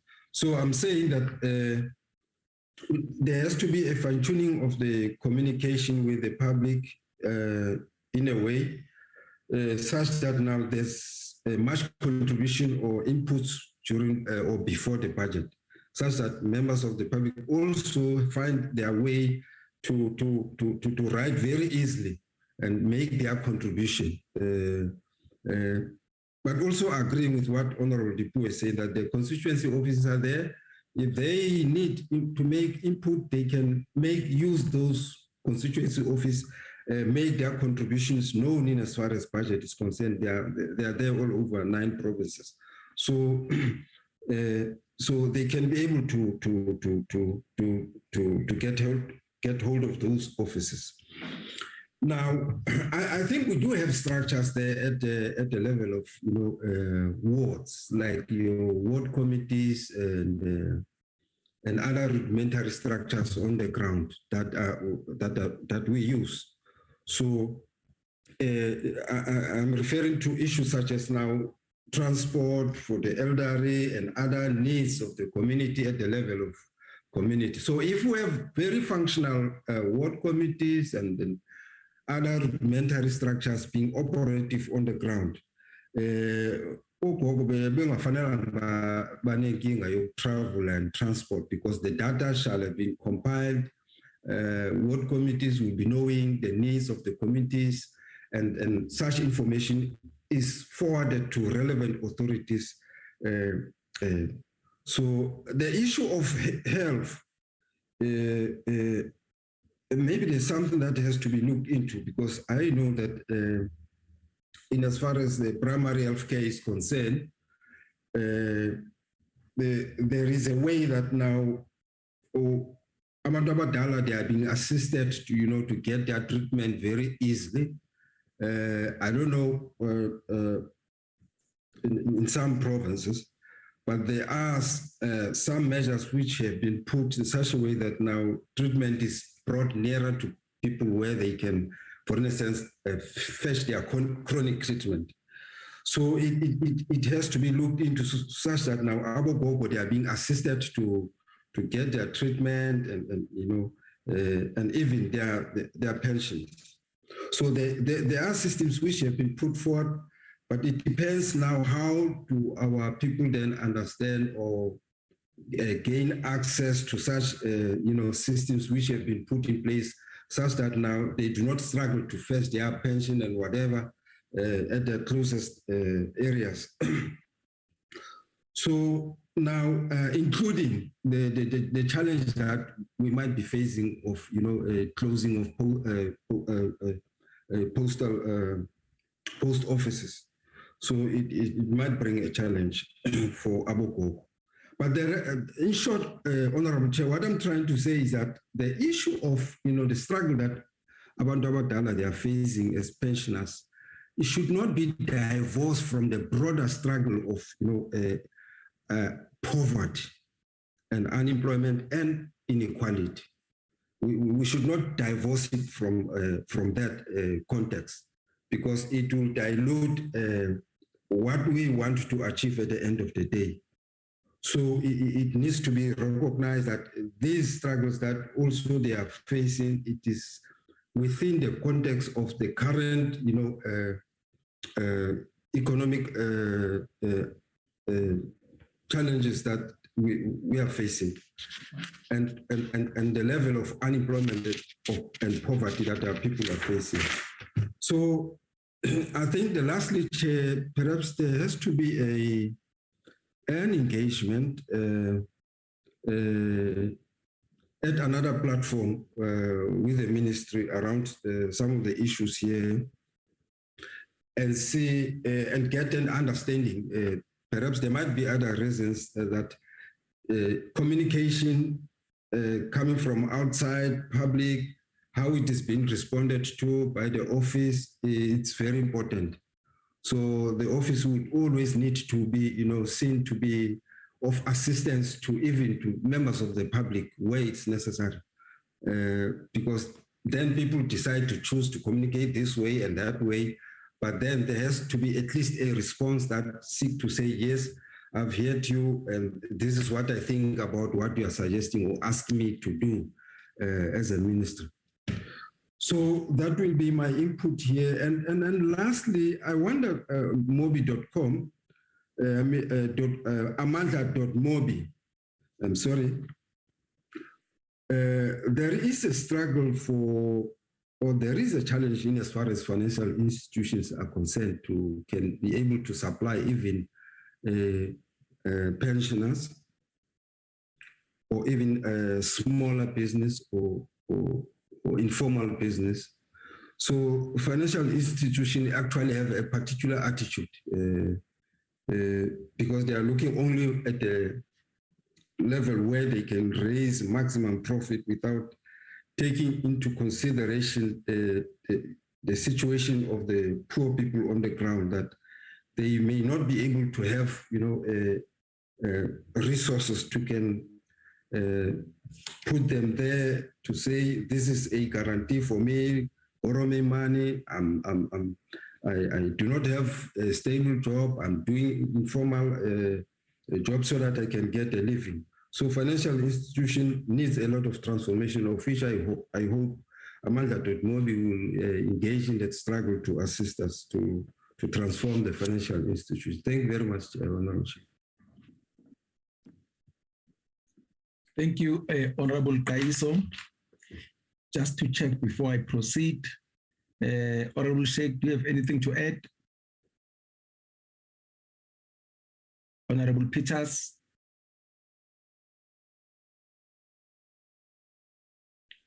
Honorable Lenzana? No, Chair, I'm fine. Honorable Shonyana? No, Chairperson, I'm okay. Thank you. Oh, thank you. Honorable Dechale, anything to add? Maybe just to say, Chairperson, on the issue of Amandla.mobi, if they are ready to assist the GOGOs on the project, they will also be remunerated. As they fund the project, they even allocate for the person who is running the project. Thank you, Chair. Thank you. Honorable Kaiso, anything? Honorable Kaiso? No, I'm covered, Chair. Okay, thank you. Let me join the honorable members in welcoming the presentation, the presentations from both the Women on Farms projects and from Amanda.mobi. And there's no doubt that the issues that are being raised are very important to our people. I think I'll start by saying that Amanda.mobi will be the first to agree with us that their coming here to the committee has not been in vain. The extension of the 350 grant, which was one of the things that they were really pushing for, Parliament took it up with the executive, and fortunately, executive also agreed to extend the grant. And the Minister of Finance has also said that there is a process of re-looking at all the grants to make sure that the grants that once the grants are given out, they are efficient and they better serve the purpose, because as you know that in the system, there are so many grants. So it's also very important to make sure that we get the maximum impact from those grants, including the investigation of the basic income grant. And also just to add that it's also very important that these things should not be looked in isolation. I heard Amanda.mobi saying that the budget is anti-poor and so on. That's their views. But I'd just like to throw in one thing, that about 60% of this budget goes to what we call social wage, which means that it goes to education, so that they're free, amongst others, they're free fees as schools. that our children, when they go to school, they get food, to make sure that there's also grant for the young ones, to make sure that the people, for instance, have got access to free medical attendance and so on. So all this is contained in the social wage, which is it's about 60%. So whether we're looking at the grants for Abogogo or for the 350 Rand grant, these things should not be looked in isolation. I think Honorable Tipuo and other honorable members, Honorable Lenzana, they also spoke about the indigents. And I think I'll take the point raised by Honorable Shonyana that there should not just be automatic, the question of indigents, because people must register to that. Amongst other people, which I know that are people they know, if you go to any other place, people will tell you ukuthi ikhansela lale ndawo sibanibani. So amakhansela kuzuthi azabe khona enzele khona abeseduzane nabantu ukuze lezi inkinga zabantu bakwazi ukuthi bayisize babasize. Indaba yabantu of ukuthi abakwazi ukuthi bathole bathenge ugesi bathenge amanzi laba ngesilungu ekuthiwa khona ama-indigents. Amakhansela into kufanele bayenze ukubasiza kuphela ama-indigents abantu who register them omasipala. So umsebenzi wawo kamakhansela la nje eduzane ukuze bakwazi abantu abangakhona ukuthi babhadarele lezi zinto bakwazi ukuthi bazithole, ngoba masimla le committee siyayikhipha ibudget yokuthi idile nama-indigents, kodwa kubalekile ukuthi ube khona ohlweni lalabo bantu laba njengoba nje nikhona ohlweni labantu abakwazi ukuthi bathole impesheni. So nakanjalo-ke lana kufanele balokhuzane babhaliswe phansi, and amakhansela wona seduzane nabantu ukuze bakwazi ukuthi babhale phansi ukuze bangafithi ukuthi ogogo nemadlana yabo okwenzela basibheke ngayo sebeqhubeka futhi bathenga ugesi bathenga namanzi. So kubalekile ukuthi amakhansela endawo akwazi ukuthi anisize nje ukuthi libhalise kunje libhalise ukuze kwazeke ukuthi yena kulo muzi abantu bayakwazi ukuthi bathole ugesi namanzi angaka. Mhlawumbe ke ukuqhubeka kule ebishiwo ilungu elihloniphekile uPeters, indaba yogogo siyabazi kabogogo kunama grant lanakhishwayo ezingane, kodwa into esuke yenzeke abantu bathatha izingane bazithi fuko ogogo babaleke nezimali. Njengoba esho nje ilungu elihloniphekeleyo uPeters ethi kubalekile ukuthi igrant iye enganeni. Uma ingane ihlala nogogo, igrant ayihambi egogo, inganikwa mina ngihlala eGoli ngenze izinto zami la eGoli, leyo grant leyo eyengane akusiyo. So yikho gogo bafica nje sebecosulula le mpesheni yabo encane abayitholayo sokunikwa nezingane bathekela izingane into zokugqoka nani. Lokho kungumsebenzi wale grant lona uhulumeni awukhiphayo inyanga nenyanga. Ngifuna ukugcizelela lokho ukuthi bogogo uhulumeni le mali anikelana ukuthi nikwazi ukuthi nanifake ukudla esiswini la enhlala khona niyibheke nini, ningayitholi senemndeni lapho futhi nasenibheke nezingane zabantu abenu okuyibona bathatha igrant bahambe bayohlala kwezinda. Akulunganga lokho. Uhulumeni le grant uyenzela izingane. Kufanele kulungiswe lokho, nitshele nabosonhlalonhle if kunesimo esinjalo khona unina wengane azokwazi ukuthi abizwe imali eyithathu inikwe ingane, hayi ukuthi ena inikwe yena. Benze izinto obekungafanele bazenze ngaleyo mali yengane ngoba bazi ukuthi hayi ugogo ukhona. Kodwa-ke ngoba sesishilo nje sizokwazi futhi ngoba kubalekile ukuthi yonke imbono ilingane njengoba eshilo uAmandla Dotmob ukuthi imbono yabantu makwenziwa ibudget ilingane, ungafithi khona imbono engcono kuneminye. Kodwa kube seke washo uHonorable uPeters ukuthi ngesinye isikhathi awufithi ukuthi kwenzeka lezi zinto enominister usebiziwe kwenye indawo nanani. Mina into engiyibona nje Amandla Dotmob ukuthi nayo le ndaba ukuthi uzwe kuthole nokuthi uminister ogogo bayahamba basemakhazeni bakhohlinyeza amabhasi nanani. Thina njengamalungu eParliament siyakwazi ukuthi siye eindaweni zabogogo kodwa osuke kwashiya ukuthi i-amandla.move sibona ngathi kakhulu ibheke lapha eMgungundlovu kakhulu. Ngangicabanga ukuthi mhlawumbe it's a national voice so that manikhuluma nibe ne-voice eyodwa.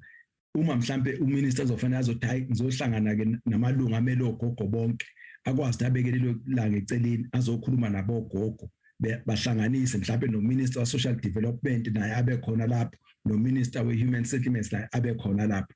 Kodwa kubalekile ukuthi kube khona lenhlangano ezokwazi ikhulumele bonke ogogo, and we appreciate whatever initiative that you have taken, but one says just perhaps to make work easier for everybody involved, it will even be nicer to speak on behalf of bonke amogogo so that no minister akwazi ukuzobabona ba raise ama issues abo alalele bese beyamuzwa ke na uminister waphela uzoba nelakhe icala ukuthi ngiyanizwa bogogo kodwa ngifuna nani bogogo nazi unalenkinga efana nale ngoba mina kufanele nginguminister kufanele ngikwazi ukuthi ngibalance lezi zinto lezi ezahlukene. Kodwa ke siyavumelana lokho ukuthi sizozama thina sile committee ukuthi sikhulume naye umhlonishwa ophatha izimali ukuthi kukhona lesi sikweletu esashiya uzwakabo wahamba ukuthi ogogo bafuna ukukhuluma naye, kodwa ngithi mina singaqala sithathe ogogo sibafake emabhasini singekho sho mhlawumbe uminister ngazi umuzwethi hayi ngizoza mina babe khona ogogo lapha babekwa khona sikhulumeke kuze kubobone nabo ukuthi ogogo abantu sibathathela phezulu kakhulu njengoba ibona inzala abantu.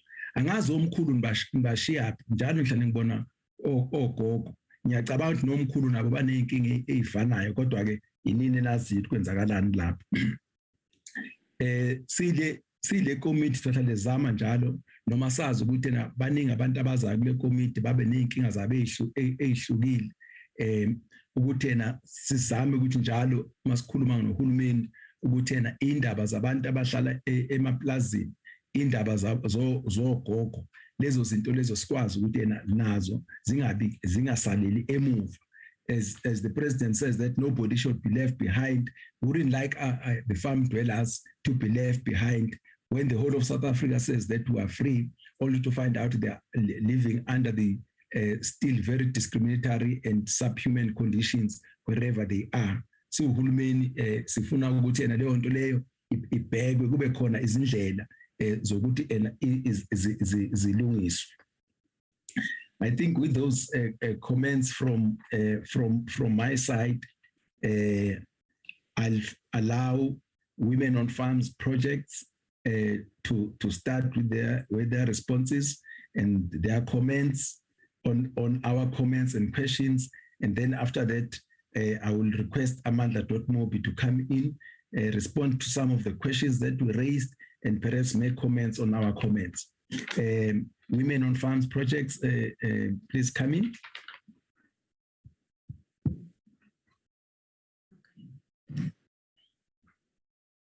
Hello. Yes, we can hear you. Please continue. Okay, thank you so much. Thank you very much for the comments that came through the Appropriations Committee and the feeling of care and support that we received. Thank you very much. In terms of the comments, I'm going to hand over to Louise. She will first speak to the case. Honorable Member Peters asked about the case and about legal aid. So she'll talk about that case and where it is at the moment in the process. She has approached the municipality to support her as one of the parallel strategies to deal with eviction, so she can report back directly on the service she received from the municipality. And she also wants to take a moment to speak to the issue of education and the importance of education in her family. And if that's okay, once she's done, I would then speak to the more broader policy or structural issues regarding the wealth tax as well as land. So I hand over to Charmaine. She'll speak in Afrikaans and Louise, sorry, and she'll speak in Afrikaans, and then I will translate on behalf of her. Okay. Ja, Louise Partij, in verband met die saak wat gemaakt het van die boer wat was geslaan bij mijn klinken, wordt het een zaak gemaakt. Het is aangeraden bij die politiestatie. Dat het vir my SMS gestuur dat die speler C.A. Olivier sal die saak oorneem. Maar hy het nog nooit teruggekom na my toe in verband met die saak. Hulle het nog nooit 'n volledige saak gehad, want ons het nog nooit voorgekom nie. En elke keer dat ek na die speler toe gaan, de klomp taxigeld moet uitgee, dan bly die speler op verlof, of die speler is weg, of hy is beskikbaar. So daar het nog niks eintlik van die saak geword, ek het nog niks gehoor nie. Maar ek gaan tot die hof, stel vir my, dat ons moet, ek en die boer, moet by mekaar kom, en dan moet ons amper soos 'n vrede geselsie met mekaar. So in verband met my huis lewe, my kinders wil graag weer skool gaan, hulle is graad 6 uit die skool uit. Hulle wil graag aan skool loop, maar met die gelde wat ons nie het, ons het die geld om my kinders verder te studeren. En dan nou reeds van ons op die school by Idas Vallei Premier, en ons kan ook die schoolfondsen bekostigen. So, ons wil graag, ek wil graag my kinders moet verder studeren, want hulle wil die aanklasse loop, maar ons het die bevoering, ons weet nie waar ons af was met die uitzetting. So, dis wat, dat wil my so seer maak. My kinders wil verder gaan, maar dat kan niet. Ons het die geleentheid, niet een van ons het geleentheid gehad om verder school te gaan. So, ik was bij Mr. Politiek geweest. En in verband met die uitzettings, ik heb die brieven genomen en hulle gesê, hulle kon my nie helpen. Nou helpen, ek is op die wachtlijst, maar hulle kon my nie helpen, omdat daar nie 'n volledige datum is vir die uitzettings. Vir die uitzetting, so ons is maar op die wachtlijst, om te wachten vir die municipaliteit. En vir ons die legal uit was het al veel keer, of al meer dan 5 keer weer die legal uit, om verband met die uitzetting. Maar daar het nog niks gebeur. Al wat hulle van ons kan gesê het, ons moet kyk of waar nie familielid is wat ons op bangel kan achter in die jaad sit. En as ons haar gaan bly en ons het die families wat ons kan bangalows opsit om achter in die jaad te bly. So, ons wacht nog weer vir die laaste terugvoering wat ek gekry het, en die brief wat ek gekry het. So ek werk saam met die legal uit, maar as hulle nie saam my wil werk, dan gaan ek maak. Mr. Politiek, ek is bereid om saam hulle te werk, maar ek weet nie, hulle gee aan my vir my terugvoering, hy stuur my bewys my elke tyd weg as ek daar kom met die briewe. Okay, so what you said is that Karam? Yes, correct, yes, sir. Sorry, before you continue, I just want to say that we do have Ms. Elizabeth Wiesel, which the Parliament have provided for interpretation. Okay. But since, just wait. But since there was a context to what you are going to say and the questions which were raised before, I think just continue to finish. But I just wanted to say that that was taken care of. Just continue, and because you have the context, the questions, and so on, with the interpretation for Miss Louise Fontaine. Okay. So we can conclude. So thanks. Okay. We are welcome, Elizabeth. Karen, please continue.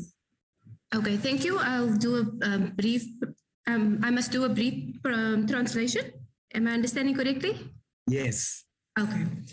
Okay, so she says that in terms of the assault case, she went to the police, they opened up a case, and the investigating officer is Meneer Olivier, and unfortunately she didn't receive very good service from the police. They've never came back to her. She received an SMS, but that was it.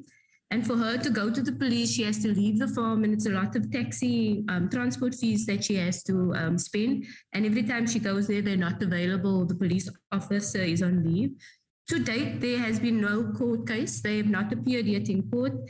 And when she approached the legal aid, the courts, what they said is they must try to reconcile with the farmer. But unfortunately, it's just not possible because they do not see eye to eye. It's a very difficult situation.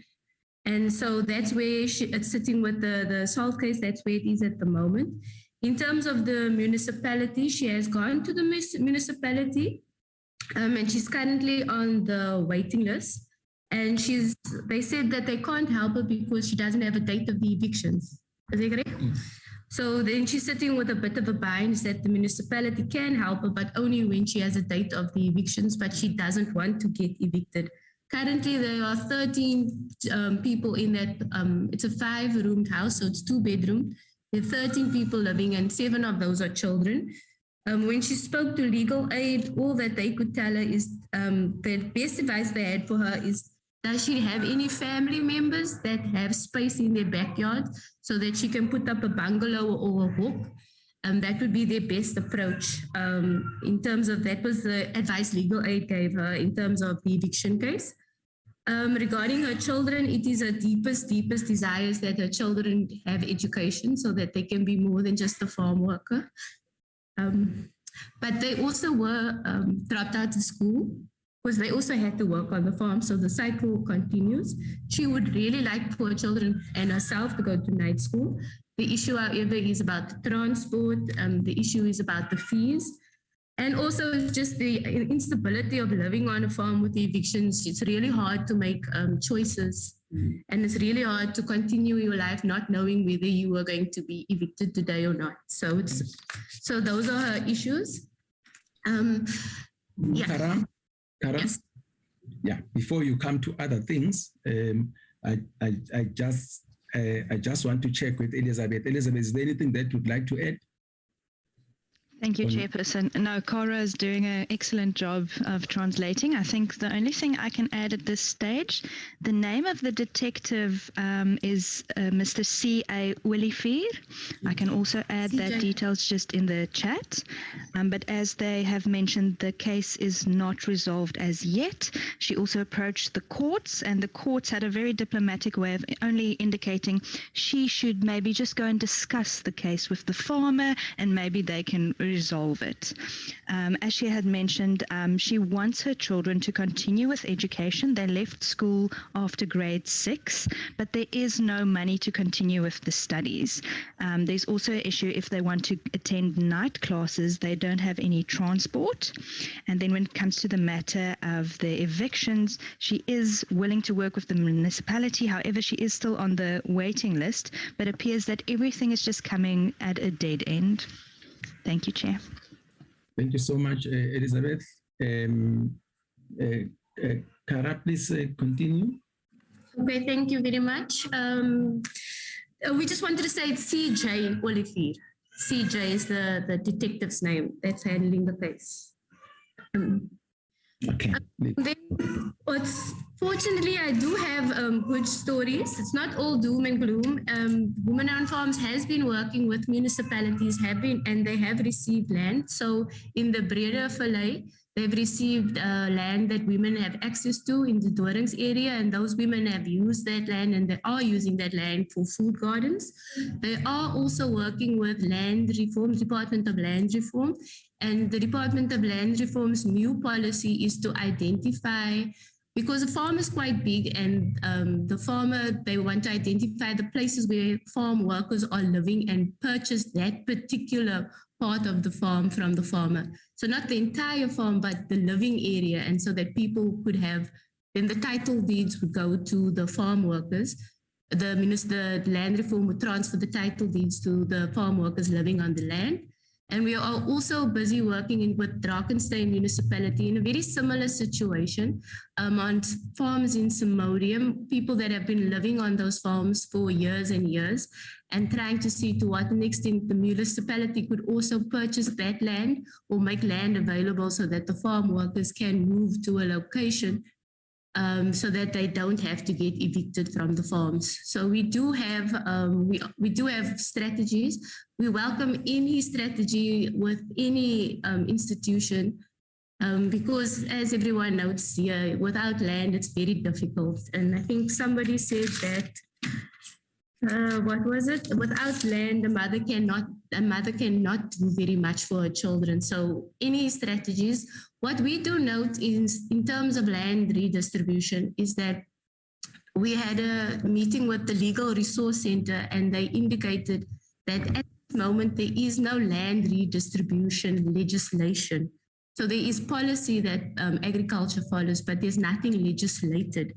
And because of that, it's very hard to hold government to account There's nothing that says how much land and how it must be distributed and those kind of technical details.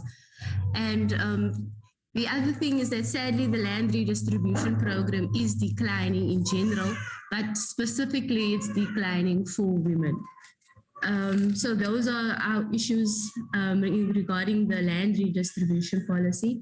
And the lastly, it's an issue of how do 10-year security, how do you find 10-year security? And the title deed still seems to be the major form upon which we ensure people ownership to land.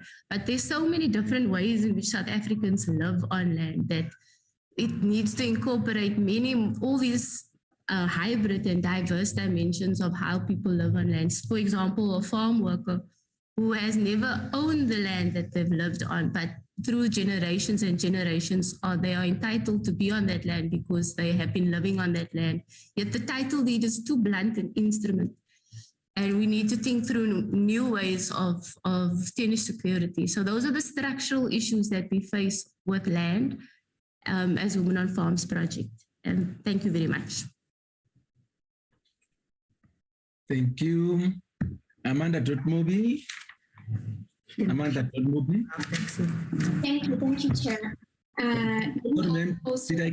Did I get your name? Josiopa. Yes, that's correct. Josiopa. Okay, thank you. Please continue, Ms. Siopa. Thank you, Chair, and thank you to honorable members for their insights and comments. They've been really appreciated and received with great thought. Thank you also, Honorable Chair, for trying to get our organization's name right, Amandla.Mobi.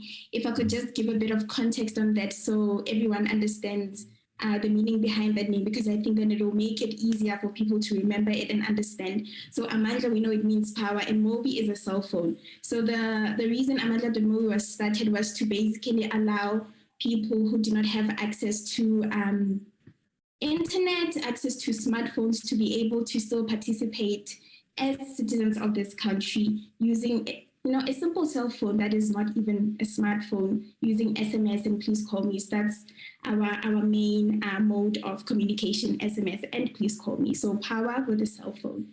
Thank you so much for that, Honorable Buthelezi. I would like to start with Honorable Sheikh Imam's comment about getting more people on a grant. I think it's important to explain that a lot of times when we go into spaces and we speak about wanting grants to be increased or expanding them to include more people, a lot of people have a misconception that what we want is just grants for people and just get a lot of people on grants and nothing else. But the reality is right now, the state of this country, like we all know, there's a high rate of unemployment, right? The fact that people are wanting this 350 grant, which is not enough, and to be honest, no one wants to live on 350. Like Honorable Shanyana said, it's not a lot of money, but the fact that people are asking for it just says a lot. It shows how bad things are right now, that people don't have jobs, people don't know where to turn to, people don't know where their next meal will come from, and 350 is the only thing they can rely on for now. So we're saying that while people still wait for all these interventions that will help improve the economy and increase jobs and all things like that, the important thing is to provide incentives in that moment that will allow people to survive. So while people still wait for jobs, while still people wait for small business opportunities and things like that, it is important to make sure that people are able to survive the economic state that we're currently in. So we're not saying that everybody must be on grants. We're saying that people who need them must get them. People who need help must get help while they wait for all these interventions, for jobs to be created, all those things. While they wait, they must be able to survive and fend for themselves and their families.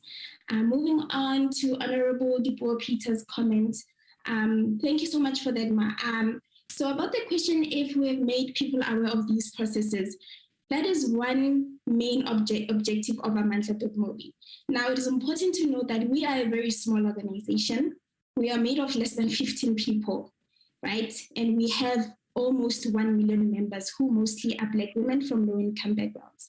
We have limited resources, but what we do is we constantly communicate with our members using SMS, using WhatsApp messages, using email, and sometimes even using social media platforms for those who can access those. So whenever there's a public comment happening, whenever there's a bill that requires members of the public to comment, we send messages to our members asking them to send them to us, or if they can, send them directly to whichever party is concerned or whichever party is to receive the messages. And we tell them, here's what's happening. There's a public process or public comment process going on. You can send your message to this person. If not, you can send us a please call me and we'll call you back, or we'll just get your message and send it through to the relevant people, just as we did with the budget tips. What we did is we sent our members messages. We sent them and told them to send through their budget tips, to send us please call me, so we can call them back and note down their messages. That's how we usually do it. But we still have limited resources, so we do what we can.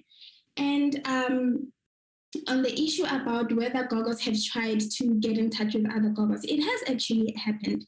I don't know if you remember in 2020, Gogos went to National Treasury in Pretoria to submit the petition. Their petition calling for a 2.5 grand and a 15th check.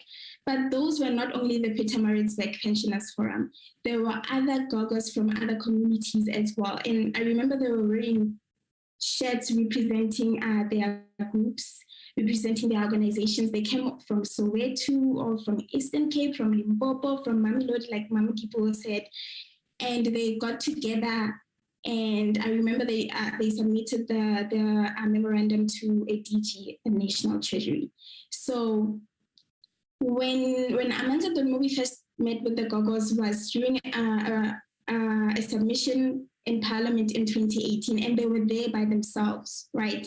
So Amanda Donmobi only got on board with them after COVID started, and we realized that because a lot of things have gone online now, this means that people like the Gogos will not have access to these platforms anymore. So what we can do is approach them and ask them to send us their messages so we can present them to committees like these. And about the Gogos applying for indigent services, now this goes back to access to information. Information is very hard to get, even for us at Amandla Donmobi. I don't know if you remember, Honorable Buthelezi, last year we submitted our submission late because we couldn't find any information about when the appropriations public hearing is happening. So it is very hard even for us to get information. So now you can imagine what it is like for people like the Gogos and other members of the public in marginalized communities to get information. So before they could even get to accessing those indigent services or applying for them, if information doesn't reach them, then it's hard for them to know about them. You will note that two of the Gogos spoke about free electricity and water. They were actually, just to give context, they were actually responding to a comment by Honorable Mlenzana that he made last year when he asked if Gogos do get free services, if Gogos do participate at a local level. And when we asked them, they said, no, we don't know of anything like that. We pay for everything like employed people do, because they do not have that information. And about the issue Honorable Mlenzana raised about a developmental state and a world state, I think that is a very good question. But one thing I will note is that at Amandla Donmobi, we are not economists. But one thing we do know is that the economic state of this country is so bad, it affects poor people so badly. And what we know is that whether we're a world state or a developmental state, a country needs to take care of its people because they have nowhere else to turn to. So the fact that things just continue getting bad and bad and bad lies on the state. And it is the state's responsibility to ensure that they get people out of poor living conditions. And of course, as Honorable Shonyana mentioned, that it is important to honor the invitation by Treasury with the Gogos. So Honorable Dipuo Peters has noted that, things happen. Of course, we understand that things happen. The Gogos did confirm a meeting with former Minister Tito Mboweni. They didn't just get on a bus all the way from Pietermaritzburg to Pretoria when nothing was confirmed. The only disappointment that happened is that as soon as they got there, Minister had already left. So this is why we are requesting that it is important that we understand what happened. There's no turning back, but we feel it is a responsibility of the current Finance Minister of Treasury to honor that invitation and meet with them. And of course, it doesn't have just to be the gogos from the Pietermaritzburg Forum. It can be a whole lot of gogos from different communities and organizations coming together and meeting with Treasury and the Minister and all the other relevant executives. Yeah, I think, so what Honorable Dikgani said, we are really trying our best. As I mentioned, that we are a small organization. We use what we get, we use what we can, we do what we can. Whatever information we have and feel we need to share with people, we do that. And of course, we agree with you also, Honorable Buthelezi, that coming here has not been in vain. Like you said that one of our main demands was keeping the 350, which is kept for a whole year, and which we're very appreciative of, because a lot of people now at least know where their next meal will come from. And that is the reason we keep coming here with all the other demands, because we know that this committee is very, very capable of making things happen. And of course, we understand that this committee is not responsible for the fiscus pie, we have all these other committees, the finance committee, who are responsible for allocating money and things like that. But we do feel that this committee also has some sort of power to make sure that some of these demands or these demands are implemented as time goes by. I think I'll just end it there. Thank you, Chair. Thank you so much, Mrs. Siopa. Thank you to Ms. Fontaine. Thanks to Ms. McKay. Let me just say as we conclude that it's so good to see young people. I'm talking about Amanda.mob, because these are the people who are able to even to assist the elderly to raise their voice, because they could have easily been raising their voice and nobody would be listening and so on. I see the hand of Honorable Maren. Honorable Maren, do you want to speak before I conclude? Thank you, Chair. I really appreciate to accommodate me. Just a comment I want to make on the low-cost housing, and it's regarding the various policies of municipalities, because the name was mentioned of Drakensberg municipality, for example, and they have changed their policy for low-cost housing 5 years ago. If they do a project, for example, 300 units, then 10% of that units, now in the case of 300, then it's 10% is 30 houses, will be allocated, one, to people with disabilities and people from farms. So there's a separate list they keep for people with disabilities and people from farms, and they don't jump the list then as they are not on the normal list for allocations, because the normal list for allocations is compiled by the other 90% that will receive the houses. So there's very few municipalities that did go that route. It is very innovative to have a policy on a local level like that, but I just want to mention that. Thank you, sir. Very much appreciated, Honorable Maren. Thank you. Yeah. Yes. Anybody else? Yes. Just before, one thing, because now I'm starting to read the messages here on the chat box. I don't know whether to.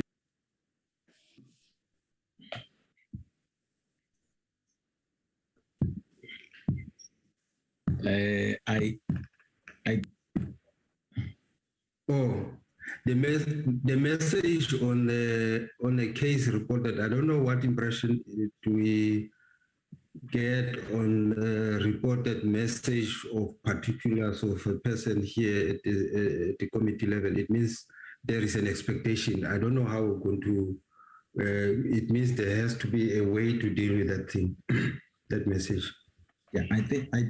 Thanks, Honorable Kaiso. Perhaps as I'm wrapping up, I'll touch on some of my observations. I also noted that. But honorable members, I was starting with Ms. Siopa and Amanda Dotmobi, and just to say we really appreciate to see young people taking up the issues of our elders. For instance, even the budgetary process, Okoko would not have known. That's why you guys were sent to school so that you can help our elders about some of these things. Even the budgetary process itself, as to how it goes, the fact that they can even come to us and raise their issues, the question of them reaching out to the minister with their proposals and so on. I think don't be discouraged about perhaps some of the things we say or some of the things not happening at the pace that would like them happening. We are listening as Parliament, and some of them obviously are not just budgetary issues. They are more than budget, but it's incumbent upon us to raise those things with the respective structures. That will do, but it's more of appreciation. I think the same goes to women on farms projects. The plight of farm dwellers, it's something that is easily forgotten, and it's also we appreciate that there are people like yourselves, Ms. McKay, who pick up these things and make sure that we don't forget them. Again, in line with what the president said, that nobody should be left behind. We don't want to leave anybody. This democracy must be felt by everybody, and we who are elected reps here in Parliament, we must see to it that those things happen. So we really appreciate you raising these issues on behalf of the farm dwellers, and also thank Ms. Louise Fontaine herself for taking time and interact with us about her personal experience. I'm sure this may be her personal experience, but there are many other farm dwellers who are experiencing the same challenges of life, especially in the farms. Again, I think as you heard, honorable members, the issues that they raised are multi-sectoral and also affect different departments, different committees, and so on. But I think, again, since these have come to us, we should find ways of saying, how do we ensure that the responsible departments or committees and so on, they follow up on some of those things, obviously within what we can do from this committee. Yeah, I think, thank you very much.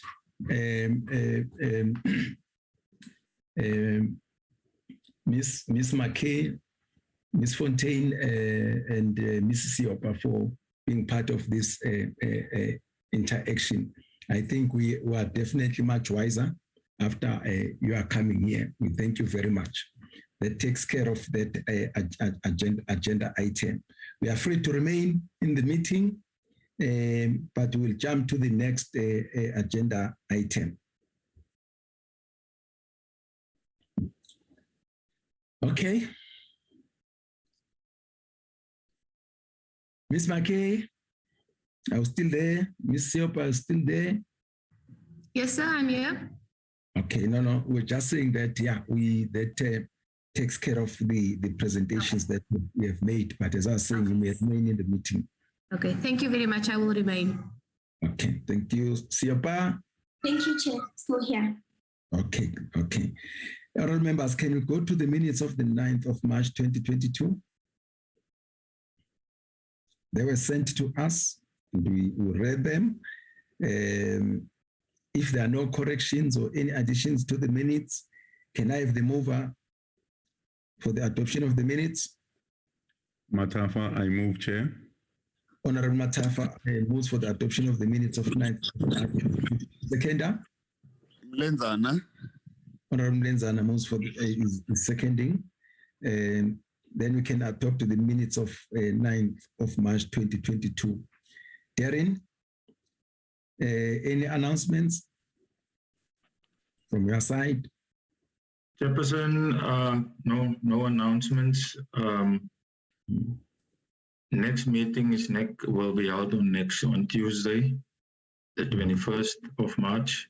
No, not Tuesday, the 22nd of March, where we will be considering and adopting the report on the Division of Revenue Bill. Okay. Thank you.